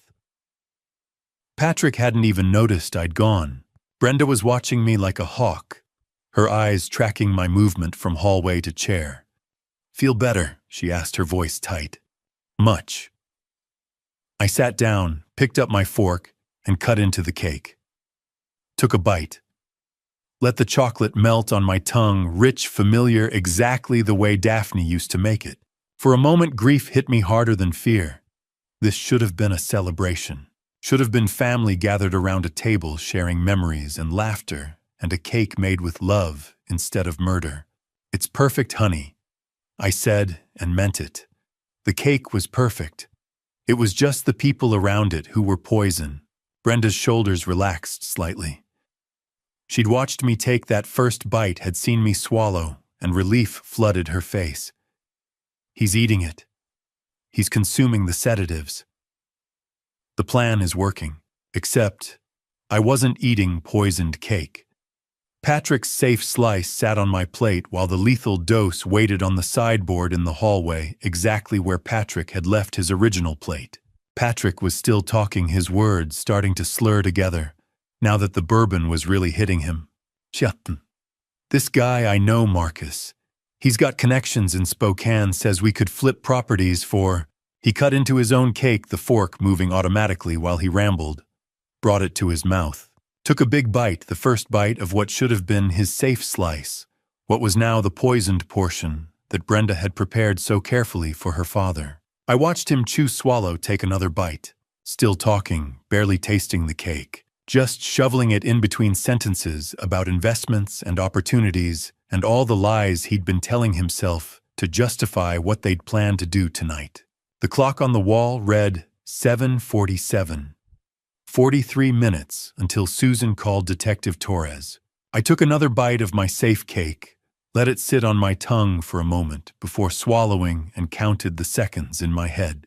For 5 minutes, we sat there eating cake like a normal family celebrating a birthday. Then Patrick's fork clattered onto his plate. I'd been counting. 8:05 when we'd started eating. 8:06 when Patrick had taken his third large bite of the poisoned cake meant for me. 8:07 when Brenda had looked at me with growing confusion, probably wondering why I wasn't showing any signs of the sedatives she'd carefully measured into my slice. 8:10 when Patrick's face began to change color. "You okay, honey?" Brenda asked, her attention shifting from me to her husband. Patrick had gone very still, one hand pressed against his stomach, his bourbon forgotten on the table. "I'm fine," he said, but his voice sounded strained. "Just ate too fast, I think." I took another bite of my safe cake, Patrick's original slice, the one without any pharmaceutical additions, and watched. The engineer in me was fascinated by the precision of it all. The human in me felt a cold satisfaction. 8:12. Patrick pushed back from the table abruptly, his chair scraping loud against the hardwood. I don't feel good." He stood swaying slightly, one hand still clutching his stomach. His face had gone from flushed to a greenish pale that would have been comical in any other context. Brenda was on her feet now, alarm replacing confusion. "What's wrong?" "I think I'm gonna—" He didn't finish the sentence, just stumbled toward the hallway, hand over his mouth. 8:13. The sound of violent retching echoed from the bathroom, brutal wrenching, the kind of vomiting that comes from deep in the gut and doesn't stop. Once, twice, 3 times. I'd heard that sound before decades ago in the Navy, when a sailor had accidentally ingested contaminated water. Ipecac did, that forced your body to expel everything in your stomach with an urgency that couldn't be ignored or controlled. Brenda stood frozen in the dining room doorway, her face a mask of confusion and growing panic. "I don't understand." "What's happening? Did he eat something bad, Patrick?" More retching, more violent expulsion. Patrick's agony was audible even from the dining room. I set down my fork with deliberate calm and looked at Brenda. Really looked at her, this woman who'd been my daughter for 40 years, who'd spent 8 weeks drugging me, who'd baked a chocolate cake with a lethal dose of sedatives meant to stop my heart. "It wasn't sedatives, Brenda." She turned to me, her eyes wild. "What?" "The cake. The slice you cut for me, the one with the crushed pills mixed into the frosting." I kept my voice even factual, the way I'd deliver a bridge inspection report. "It wasn't sedatives. It was ipecac syrup." Her face went blank, not comprehending. Ipecac," I repeated. "It's an emetic. Makes you vomit. Violently. For 20 to 30 minutes. It's what poison control centers used to use before activated charcoal became standard." I paused, letting that sink in. "The pharmacist who filled your prescription, Nathan Cooper at Save More Pharmacy, he switched the pills. Gave you ipecac instead of lorazepam." Another wave of retching from the bathroom. Patrick's suffering provided a grotesque soundtrack to my explanation.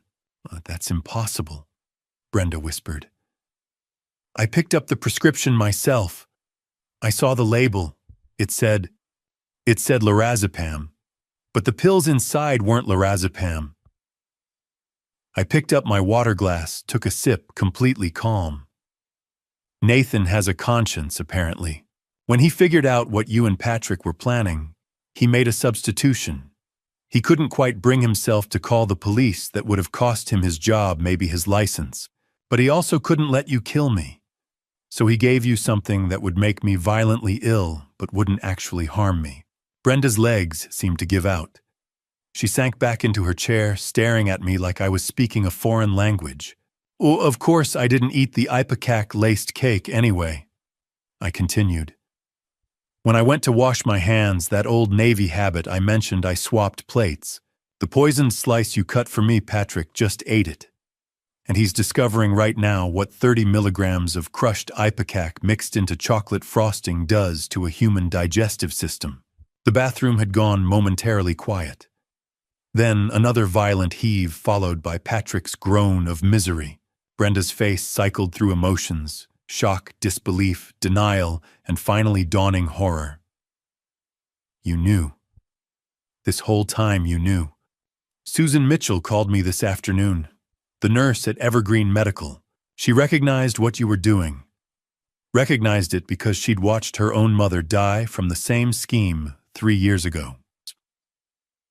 I reached under my shirt and pulled out the button camera, held it up so Brenda could see it clearly. Everything's been recorded. Every word you said, every concerned look you faked, every time you monitored whether I'd taken those vitamins you'd been giving me for 2 months. Brenda's eyes fixed on the camera, and something in her expression broke. From outside, the distant wail of sirens grew louder. "What did you do?" she whispered. "I called the police." Well, technically, Susan called Detective Torres at 8:30 if she hadn't heard from me. But I texted her at 8:15 once I was sure Patrick had ingested enough of the ipecac to need medical attention. The police are probably 3 minutes out, maybe less. The sirens were very close now, multiple vehicles from the sound of it. Brenda looked toward the front windows, her face chalk white, then back at me. "Dad, please." "Don't." My voice came out harder than I'd intended. "Don't call me that. Don't pretend there's still a relationship here worth salvaging. You spent 2 months poisoning me.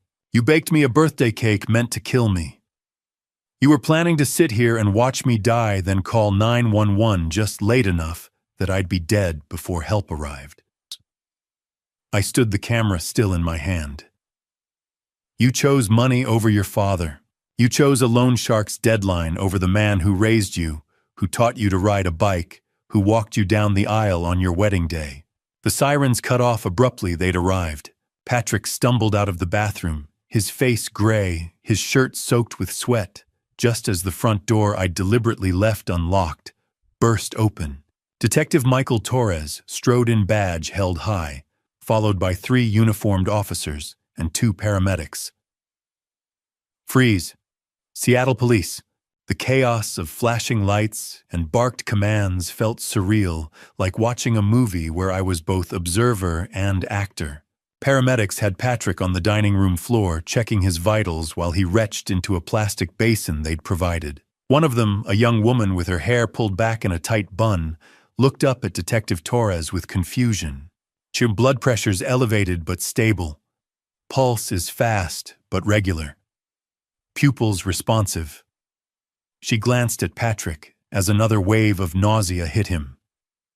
"These aren't typical sedative overdose symptoms. This looks like, I don't know, food poisoning, severe gastric distress." "Ipecac syrup," I said from my chair. I hadn't moved from my position at the head of the table, hadn't stood when the police arrived. Just sat there still holding my fork, watching decades of planning collapse around my daughter. "Crushed into the cake frosting. About 30 milligrams, I'd estimate." The paramedic's eyes widened. "Ipecac. That would explain the vomiting. But why would—" "Ma'am, step back, please." Torres said, his attention shifting to Brenda, who stood frozen against the wall, her face chalk white. He turned to me, his expression professionally neutral. "Mr. Hartley, you're the one who called this in, or rather your contact Susan Mitchell called us at your request. I need you to explain what's happening here." I set down my fork with deliberate care. "There's a dangerous substance in that cake, Detective. My daughter put it there with the intent to harm me. She's been systematically drugging me for the past 2 months, staging evidence of cognitive decline, building a case for conservatorship so she could gain control of my assets." I kept my voice level, factual. Tonight was supposed to be the final act. The cake contained what she believed was a lethal dose of sedatives. She intended to watch me consume it, wait for me to die, then call 911 too late to save me. "That's insane." Brenda's voice was shrill, desperate. "Dad, what are you saying? You're confused. You don't know what you're talking about." She turned to Torres, tears streaming down her face. Real tears, or maybe just panic manifesting as waterworks. "Detective, please, my father has dementia. He's been having episodes, memory problems, paranoid delusions. This is exactly what I've been trying to tell his doctors, what I've been documenting for months." "Brenda!" My voice cut through her performance. "Stop. He needs help. He needs to be evaluated." "This is a medical emergency." I unbuttoned my shirt. The movement was deliberate calm, and it stopped Brenda mid-sentence. She watched confusion replacing desperation on her face as I reached under my collar and unclipped the button camera Susan had given me in the parking lot. "Everything was recorded," I said, holding up the tiny device. "Every word, every action, every piece of evidence you manufactured tonight." Torres's eyebrows rose slightly, the first break in his professional composure. "Is that a recording device, video and audio? It's been transmitting to Susan Mitchell's phone for the past 2 hours." I handed it to Torres. "You'll want to watch the footage, particularly the part where Brenda serves the cake, where you can see white powder residue on her fingers, where she cuts an abnormally large slice for me, triple the size of normal portions, where she insists I eat first so she can watch." Brenda's face drained of what little color remained. One of the uniformed officers, a young man who looked barely 30, produced a laptop from the patrol car. Torres connected the camera, his fingers moving quickly across the keyboard. The dining room fell silent, except for Patrick's continued retching and the soft click of Torres's typing. Then the video began to play. I couldn't see the screen from my angle, but I watched Torres's face as he viewed the footage. Saw his expression harden when Brenda served the cake. Saw his jaw clench when she pushed the plate toward me with trembling hands. Saw something that might have been anger flash across his features when the audio captured her saying, "Birthday boy gets the first bite." "There's more," I said quietly. 2 months of vitamins that were actually low-dose sedatives. Prescription records from Dr. Kenneth Graves, who happens to be Patrick's golf buddy and has a reputation for generous prescribing. Pharmacy instructions that say, "Crush into food," handwritten by my daughter. Financial records showing Patrick owes $400,000 to a loan shark named Marco Rossi. Documentation of my assets. My house worth $870,000, my life insurance policy for $250,000 with Brenda listed as sole beneficiary. Torres looked up from the laptop. His eyes moved from the screen to Brenda, then back to the screen. He watched for another 30 seconds, then closed the laptop with a decisive click. "Officer Miller," he said to the young cop with the laptop, "secure this as evidence. Get it to the tech unit for full download and chain of custody documentation." "Yes, sir." Torres stood straightening his jacket. His eyes locked onto Brenda's. "Ma'am, I need you to place your hands behind your back." "What? No, this is ridiculous. He's lying. He's confused." Brenda backed against the wall, her hands raised defensively. "You can't believe him. He has dementia. He doesn't know what he's saying." "Ma'am, hands behind your back, now. I want a lawyer. I want—" 2 uniformed officers moved in, professional and efficient. Brenda tried to pull away, but they guided her hands behind her back with practiced ease. The metallic click of handcuffs echoed through the dining room.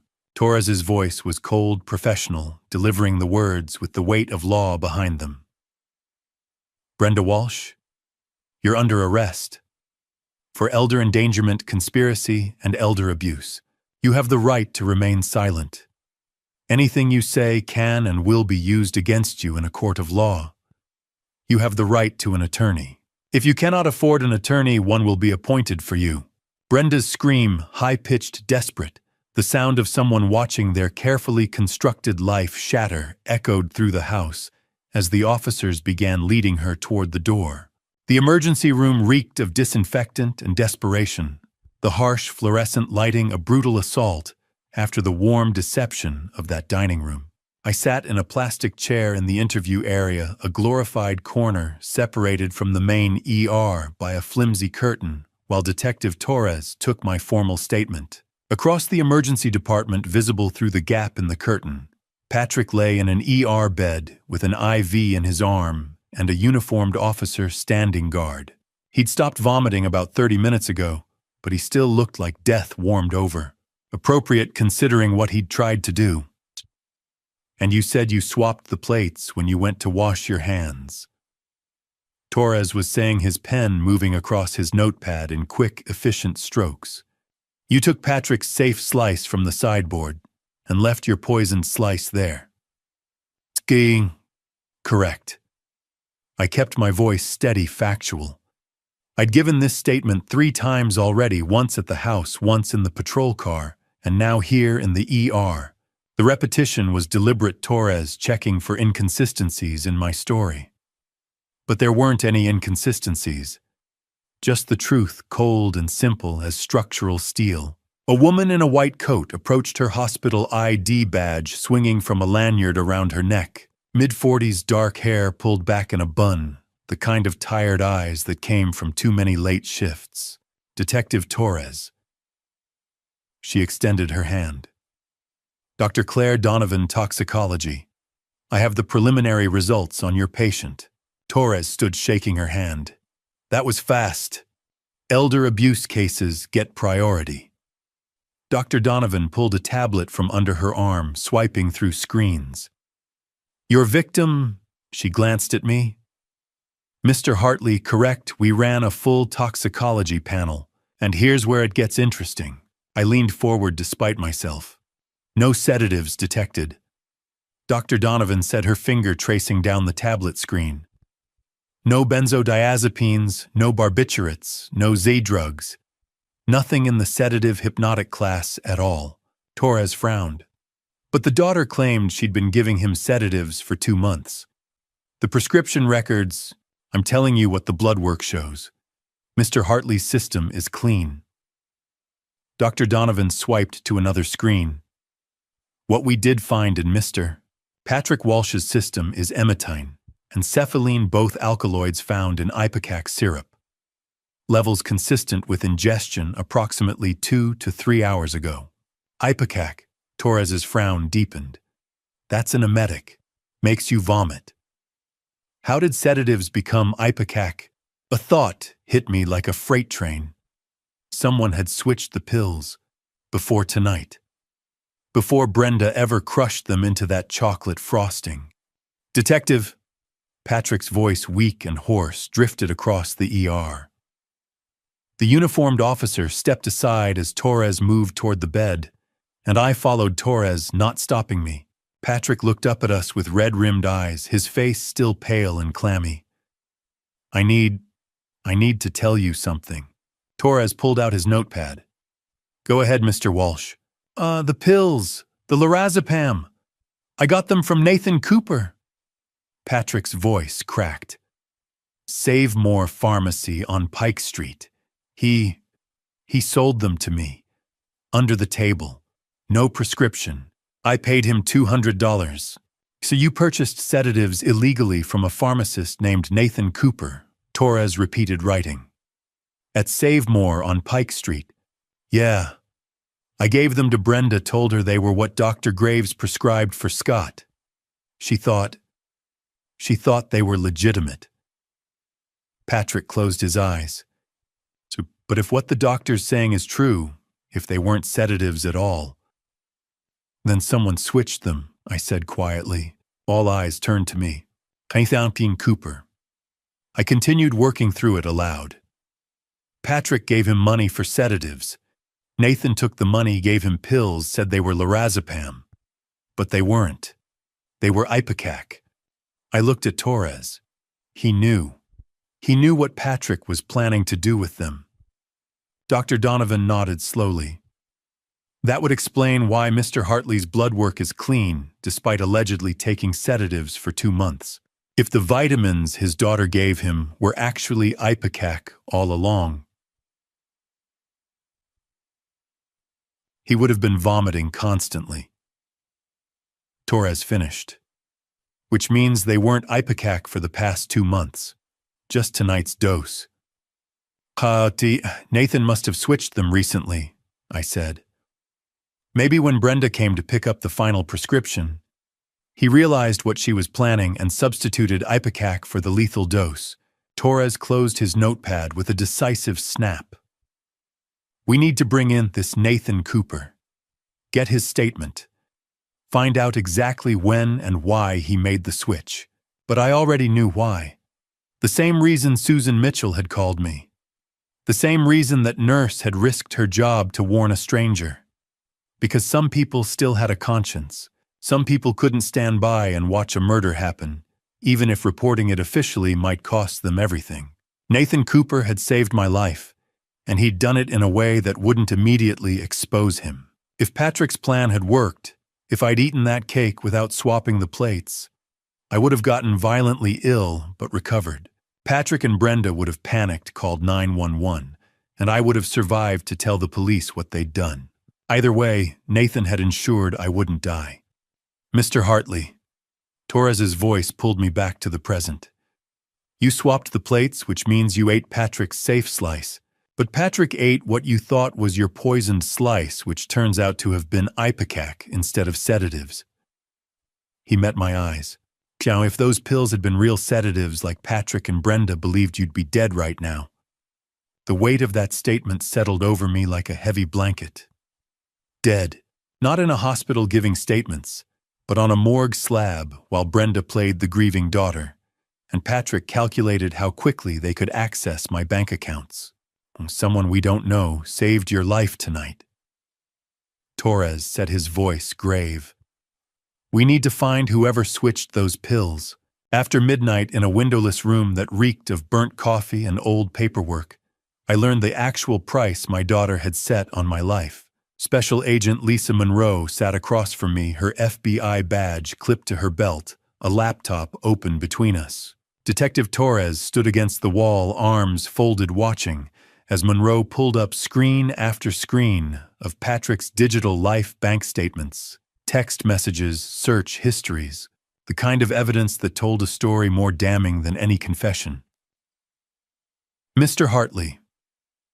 I'm with the FBI's Financial Crimes Unit, Monroe said, her voice carrying the practiced calm of someone who'd delivered terrible news many times before.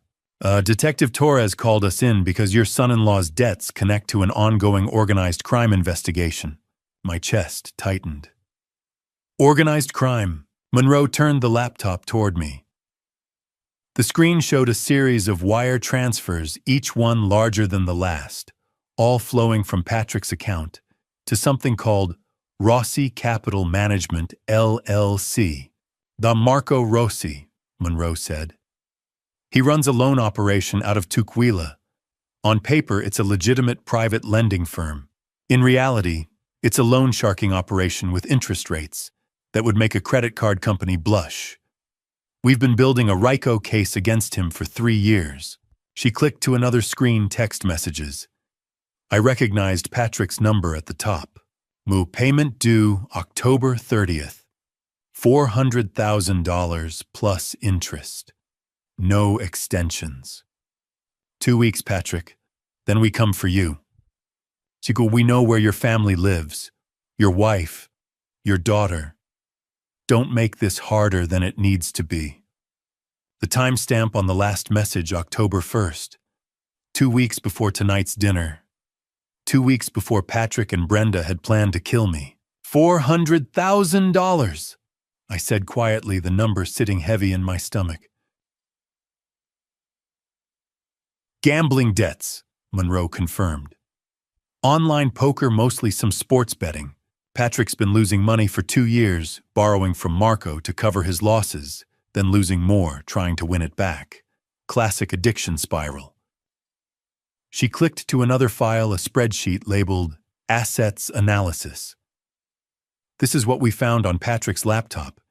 He'd been tracking your net worth. The spreadsheet was meticulous, almost professional.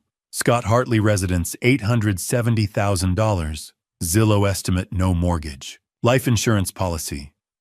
Navy Federal, $250,000. Brenda Walsh, sole beneficiary. Estimated probate timeline 6 to 8 months. Insurance payout. Timeline 30 days from death certificate. Total liquid assets accessible within 60 days, $250,000. My house had been reduced to a line item. My life insurance meant to provide for Brenda if something happened to me meant to be a final act of love from a father to his daughter had become a murder incentive. The timeline is what makes this premeditated. Monroe continued, her finger tracing down the screen. If Patrick needed $250,000 immediately to keep Marco's people from coming after him. The life insurance would pay out within 30 days of your death. That would buy him time. Then he could sell your house, probably at a loss, to move it quickly and pay off the remaining debt with enough left over to disappear or start fresh. He had it all calculated. I said, my voice sounding distant even to my own ears. Down to the day. Monroe clicked to another file search history. August 15th. Patrick searched, how long does life insurance take to pay out after death? August 20th. Conservatorship, elderly parent, Washington State. September 5th. Sedatives that mimic natural causes. September 10th. Save More Pharmacy, Pike Street. That last one caught my attention. Save More Pharmacy. That's where Nathan Cooper works. Monroe nodded. We're still piecing together that connection. But yes, Patrick contacted Nathan Cooper on September 12th according to phone records. They met 3 times before Patrick purchased the pills. Torres pushed off from the wall. The question is, when did Nathan figure out what Patrick was planning, and why did he switch the pills instead of calling the police? We'll ask him that when we bring him in, Monroe said. But based on the timeline, Nathan had to have switched the pills sometime in the last week, probably when Brenda came to pick up what she thought was the final prescription. I looked at the spreadsheet again, at the cold calculation of my death. $1,120,000. That's what I was worth to my daughter, or more accurately, what Patrick's debt had made me worth. The charges are stacking up, Monroe said, closing the laptop. Elder endangerment in the first degree, that's a Class B felony in Washington. Conspiracy to commit murder, elder abuse, financial exploitation. And because Patrick's debt involves interstate wire transfers to an organized crime operation, we can bring federal charges for wire fraud and potentially RICO conspiracy. How long, I asked? How long would they go to prison? With the evidence, we have the camera footage, the toxicology reports, Patrick's digital footprint. The financial motive, we're looking at 15 to 20 years for Brenda. Possibly more for Patrick, given his connection to Marco Rossi. Monroe's expression softened slightly. Mr. Hartley, I've worked financial crimes for 12 years. I've seen people kill for a lot less money. But what makes this particularly cold is the premeditation. They spent 8 weeks slowly building a case that you were incompetent, systematically drugging you, isolating you, all so they could kill you and make it look like a tragic accident involving a confused elderly man who accidentally overdosed. She paused, let that sink in. They were willing to end your life for money they didn't earn themselves. Money that represented nothing more than a solution to Patrick's gambling problem and Brenda's financial stress. The room fell silent except for the hum of fluorescent lights overhead. Somewhere down the hall, a phone rang. Normal police station sounds. Normal night shift operations. But nothing about tonight felt normal. Monroe reached across the table and slid another document toward me, this one with a familiar logo in the corner. Save More Pharmacy. Mr. Hartley. She said, her voice careful now, almost gentle. There's one more thing you need to know about the pharmacist who saved you. 2 days later, the county jail visitation room was divided by thick, bulletproof glass phones on either side, like something from an old movie. Detective Torres had arranged this meeting at my request. I'd needed to see him, needed to understand why a stranger had risked everything to save a man he'd never met. The FBI wanted to interview Nathan about his illegal prescription sales, about his connection to Patrick, about the exact timeline of when he'd switched the pills. But I'd asked first. Torres had granted me 20 minutes. Nathan Cooper looked smaller than I'd imagined. 38, according to his arrest record, but he carried himself like someone much older, shoulders hunched, eyes shadowed with exhaustion and fear. He wore an orange jumpsuit that hung loose on his frame, and when he sat down across from me and picked up the phone, his hand trembled. Mr. Hartley. His voice through the phone was quiet, hoarse. I don't know what to say. Start with how you knew, I said. How you knew what Patrick was planning. Nathan's eyes dropped to the counter in front of him. Poker. We played at a private game every Thursday night. Been doing it for about a year. Patrick he was irregular. Lost more than he won, but he kept coming back. Got worse and worse over the summer. He took a breath. Early September, he showed up drunk, started talking about his father-in-law, about how much the old man's house was worth, how much his life insurance was. At first I thought he was just venting, stressed about money. But then he asked me if I could get him sedatives, off the books, no prescription. And you said yes. I said yes. Nathan's jaw clenched. I've been selling pills under the table for 2 years. Started after my wife left when I couldn't make rent and pay for my daughter's daycare on just my salary. It's wrong. I know it's wrong. But I told myself it wasn't hurting anyone, just people who wanted painkillers or sleeping pills, who didn't want to deal with doctors and insurance. Until Patrick told me exactly what he wanted to use them for. Nathan looked up, met my eyes through the glass. He was drunk enough that he didn't filter anything. Told me about the conservatorship plan, about getting you declared incompetent, about the birthday dinner where they'd give you the final dose. He even laughed about it, said the old man won't know what hit him. The memory of that laugh seemed to physically hurt Nathan. His shoulders curled further inward. I should have called the police right then, he continued. Should have recorded the conversation, turned him in, done something. But I couldn't. His voice cracked. If I reported Patrick, I'd have to explain how I knew. I'd have to admit I was selling drugs illegally. I'd lose my license, go to jail, and then what happens to my daughter? She's 6 years old, Mr. Hartley. 6. Her mom's not in the picture. I'm all she has. So you switched the pills. I switched the pills. Nathan nodded, something that might have been relief crossing his face. Patrick came back 2 weeks later, wanted to buy lorazepam. 50 tablets, 30 milligrams each. I took his $200, gave him a bottle with the right label, told him exactly how to crush them into powder. But the pills I gave him weren't lorazepam. They were ipecac syrup tablets. Emetic, makes you vomit. Makes you vomit violently for 30 minutes. Nathan corrected. Unpleasant as hell, but not dangerous unless you're already severely ill. I figured. He paused, choosing his words carefully. I figured if you somehow ate the cake, you'd get sick enough to go to the hospital, and the doctors would figure out what happened. And if Patrick ate it, which apparently he did, same thing. Either way, nobody dies. The plot fails. You live. And I don't have to explain to my daughter why Daddy went to jail for helping a man commit murder. He set down the phone for a moment, pressed both hands against his face. When he picked it back up, his eyes were red. I'm a criminal, Mr. Hartley. I broke the law. I sold prescription drugs without authorization. I deserve whatever punishment I get. But I'm not a murderer. I couldn't be a murderer.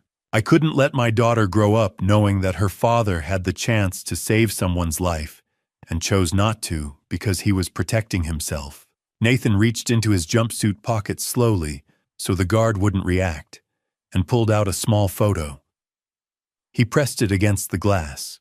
A little girl, maybe 6 years old, with dark curls and a gap-toothed smile. School picture day, judging by the blue backdrop. "This is Emma," Nathan said, his voice breaking. "She's in first grade, loves dinosaurs and SpongeBob and mac and cheese. Every night before bed, she asks me to tell her a story where the hero saves someone. She believes her dad is a good person. He pressed the photo harder against the glass, like he could push it through to me. I needed to actually be that person, just once, even if nobody ever knew, even if it cost me everything. The weight of what he'd done, what he'd sacrificed, settled over me like a heavy blanket. Nathan Cooper had saved my life knowing it would probably destroy his own, had chosen to protect a stranger's life over his daughter's stability, his own freedom, everything he had. I stood up, slowly moved closer to the glass, and pressed my palm against it, where Nathan's hand held the photo. "You saved my life," I said, my voice thick. "Thank you." Nathan's face crumpled. The photo slipped from his fingers as both hands came up to press against the glass where mine rested on the other side. His shoulders shook with silent sobs. "I have to pay for my crimes, Mr. Hartley." He managed through tears. "I know that. The FBI, the DEA, they're going to prosecute me for everything. I'll lose my license. I'll probably spend a year in prison, maybe more. But at least now I can live in peace with myself." He looked at me through the glass, through his tears, and I saw something I hadn't expected to see in a county jail visitation room: redemption. Not forgiveness, not absolution, just a man who'd done something wrong for 2 years, finally doing something right regardless of the cost. "So can I," I said quietly. 3 months later, the courthouse steps felt steeper than I remembered, or maybe I was simply carrying more weight that morning. January in Seattle meant gray skies and cold rain, the kind that seeped through fabric and settled deep into your bones.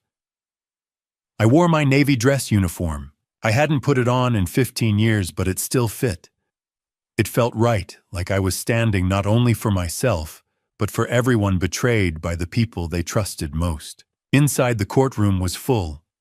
Reporters crowded the back rows. Courtroom artists sketched furiously. FBI agents, including Lisa Monroe, sat behind the prosecution. Detective Torres gave me a subtle nod as I entered. And there in the front row sat Olivia, 14 years old, sitting perfectly still, trying very hard to be brave. Judge Ruth Wallace entered, and we all rose. She was in her 60s, gray hair pulled into a severe bun, eyes sharp and unwavering, the kind of judge who had seen humanity at its worst and still believed in accountability. During pretrial hearings, I'd learned she lost her own mother to financial exploitation years earlier. She understood exactly what this case represented. "Please be seated," she said. "We are here for sentencing in the matter of the state of Washington versus Brenda Walsh and Patrick Walsh, and the separate matter of the United States versus Nathan Cooper." The next hour passed in a blur of legal language and measured formality. Victim impact statements were presented. I had submitted mine in writing. I didn't trust myself to read it aloud without breaking. The prosecutor read portions instead about betrayal, about trust, about 8 weeks of deliberate poisoning, and about a daughter who calculated her father's death down to insurance timelines. When Judge Wallace addressed Brenda, her voice was ice. "Brenda Walsh, you are sentenced to 8 years in the Washington State Correctional Facility for Women. You exploited your father's trust, systematically drugged him, and attempted to end his life for financial gain. You showed no remorse, blamed your victim, and attempted to gaslight this court, as you gaslit your father. That ends today." Brenda stared straight ahead. She did not look at me once. "Patrick Walsh," the judge continued, "you are sentenced to 15 years in state prison. Your crimes extended beyond elder abuse. You endangered Mr. Hartley to satisfy gambling debts to organized crime. You involved a medical professional. You calculated murder with precision. Your sentence reflects the severity of your actions and your refusal to accept responsibility. Patrick looked hollow, as if the weight of everything had finally crushed him. Then Nathan Cooper's case was called. The court calls Scott Hartley as a character witness. I stood my legs unsteady and approached the stand. Nathan sat at the defense table looking smaller than I remembered. His public defender met my eyes and nodded. Mr. Hartley, the prosecutor, said you're here to speak on behalf of a man who sold prescription drugs illegally for 2 years. Why Cowan Kakarchini? He broke the law, I said. I won't deny that. But when he was faced with being complicit in murder, he refused. He saved my life knowing it would cost him his career and his freedom. He did it because he's a father trying to be the man his daughter believes he is. Judge Wallace studied me. Are you suggesting we ignore his crimes? No, Your Honor. I'm asking the court to see the full picture. Nathan Cooper made poor choices, but when asked to help kill someone, he found his line. He chose conscience over survival. That choice matters. Silence filled the courtroom. Mr. Cooper, Judge Wallace said you are sentenced to 18 months in county jail with credit for time served. 5 years supervised probation. 2,000 hours of community service. Your pharmacy license is permanently revoked. Nathan exhaled, shoulders sagging in relief. You received this reduced sentence because you saved a life, the judge continued. Do not waste this opportunity. I won't, Your Honor, Nathan said quietly. Then Olivia was called. She walked to the stand slowly, but her voice was steady. She spoke about noticing things didn't add up about being sent to her room when she asked questions. The judge protected her from unnecessary detail. When asked where she wanted to live, Olivia looked directly at me. With Grandpa, if he'll have me. Judge Wallace reviewed the evaluation and granted custody. Brenda and Patrick were led away in chains. Neither looked back.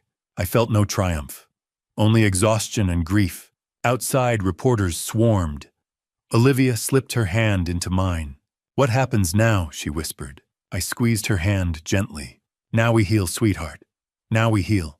By the summer of 2025, 6 months after those courthouse steps, the house that had once been my nightmare had become something unexpectedly beautiful.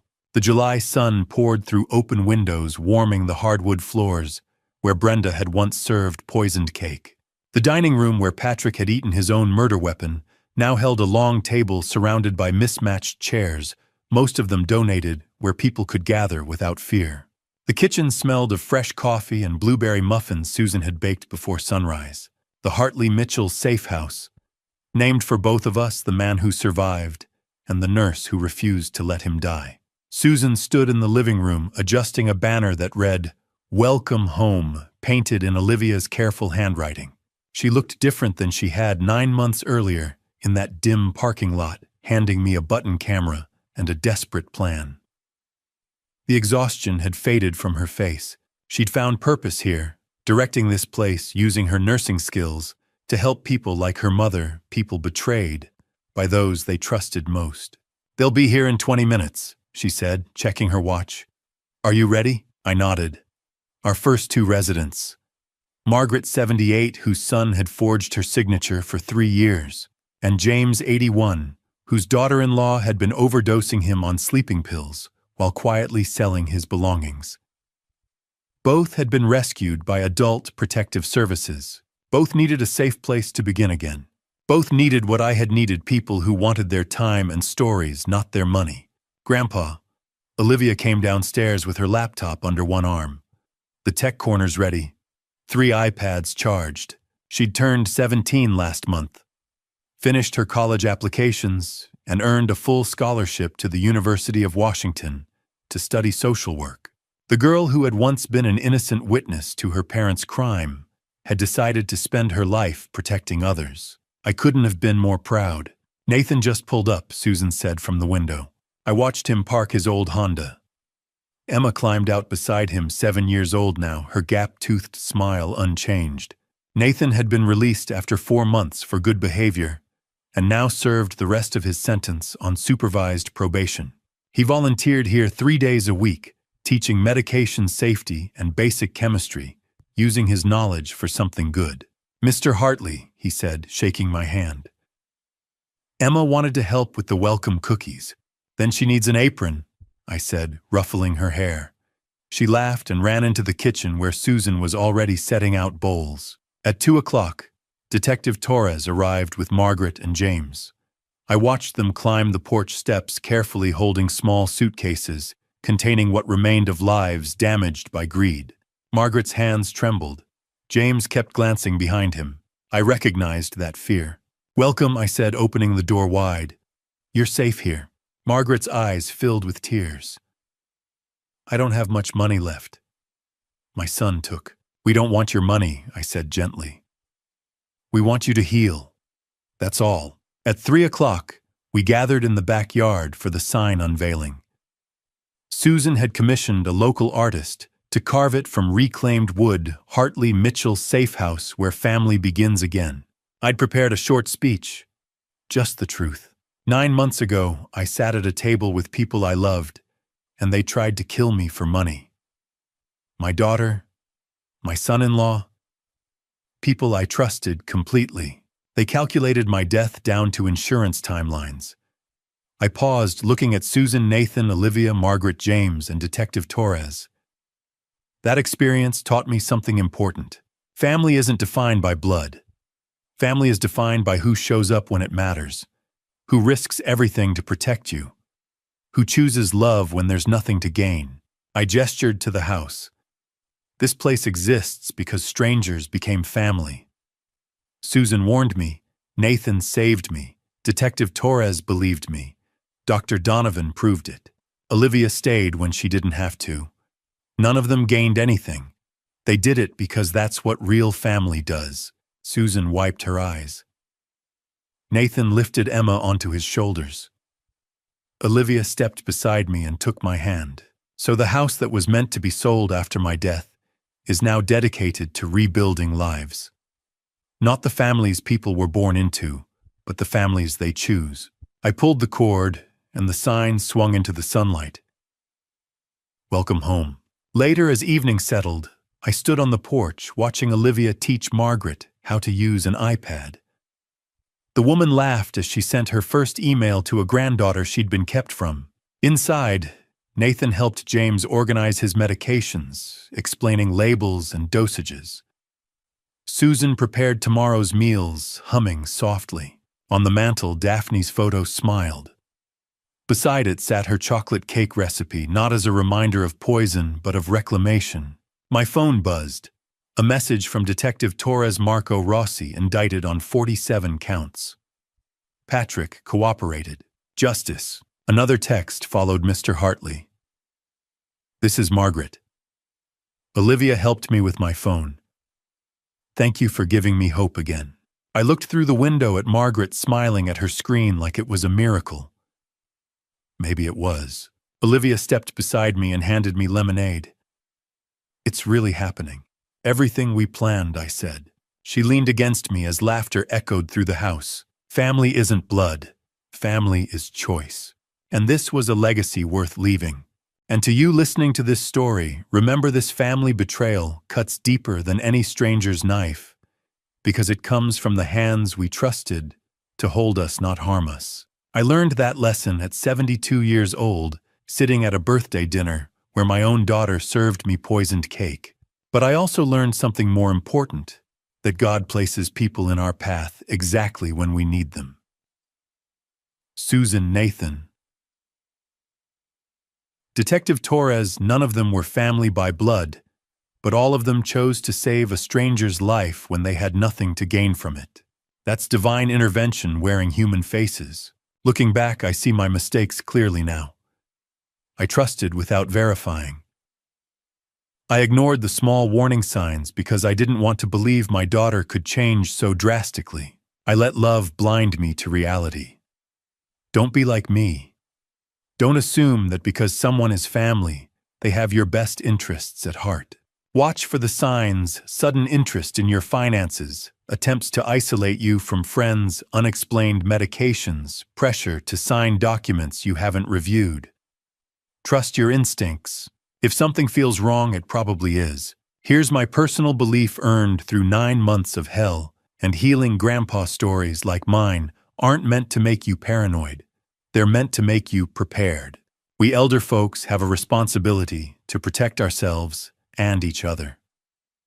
We've lived too long, worked too hard, and loved too deeply to let greed destroy what we've built. And for those of you with aging parents or grandparents, remember that your attention is worth more than any inheritance. Call them. Visit them. Know what's happening in their lives. Family betrayal happens in silence and isolation. Your presence is the best prevention.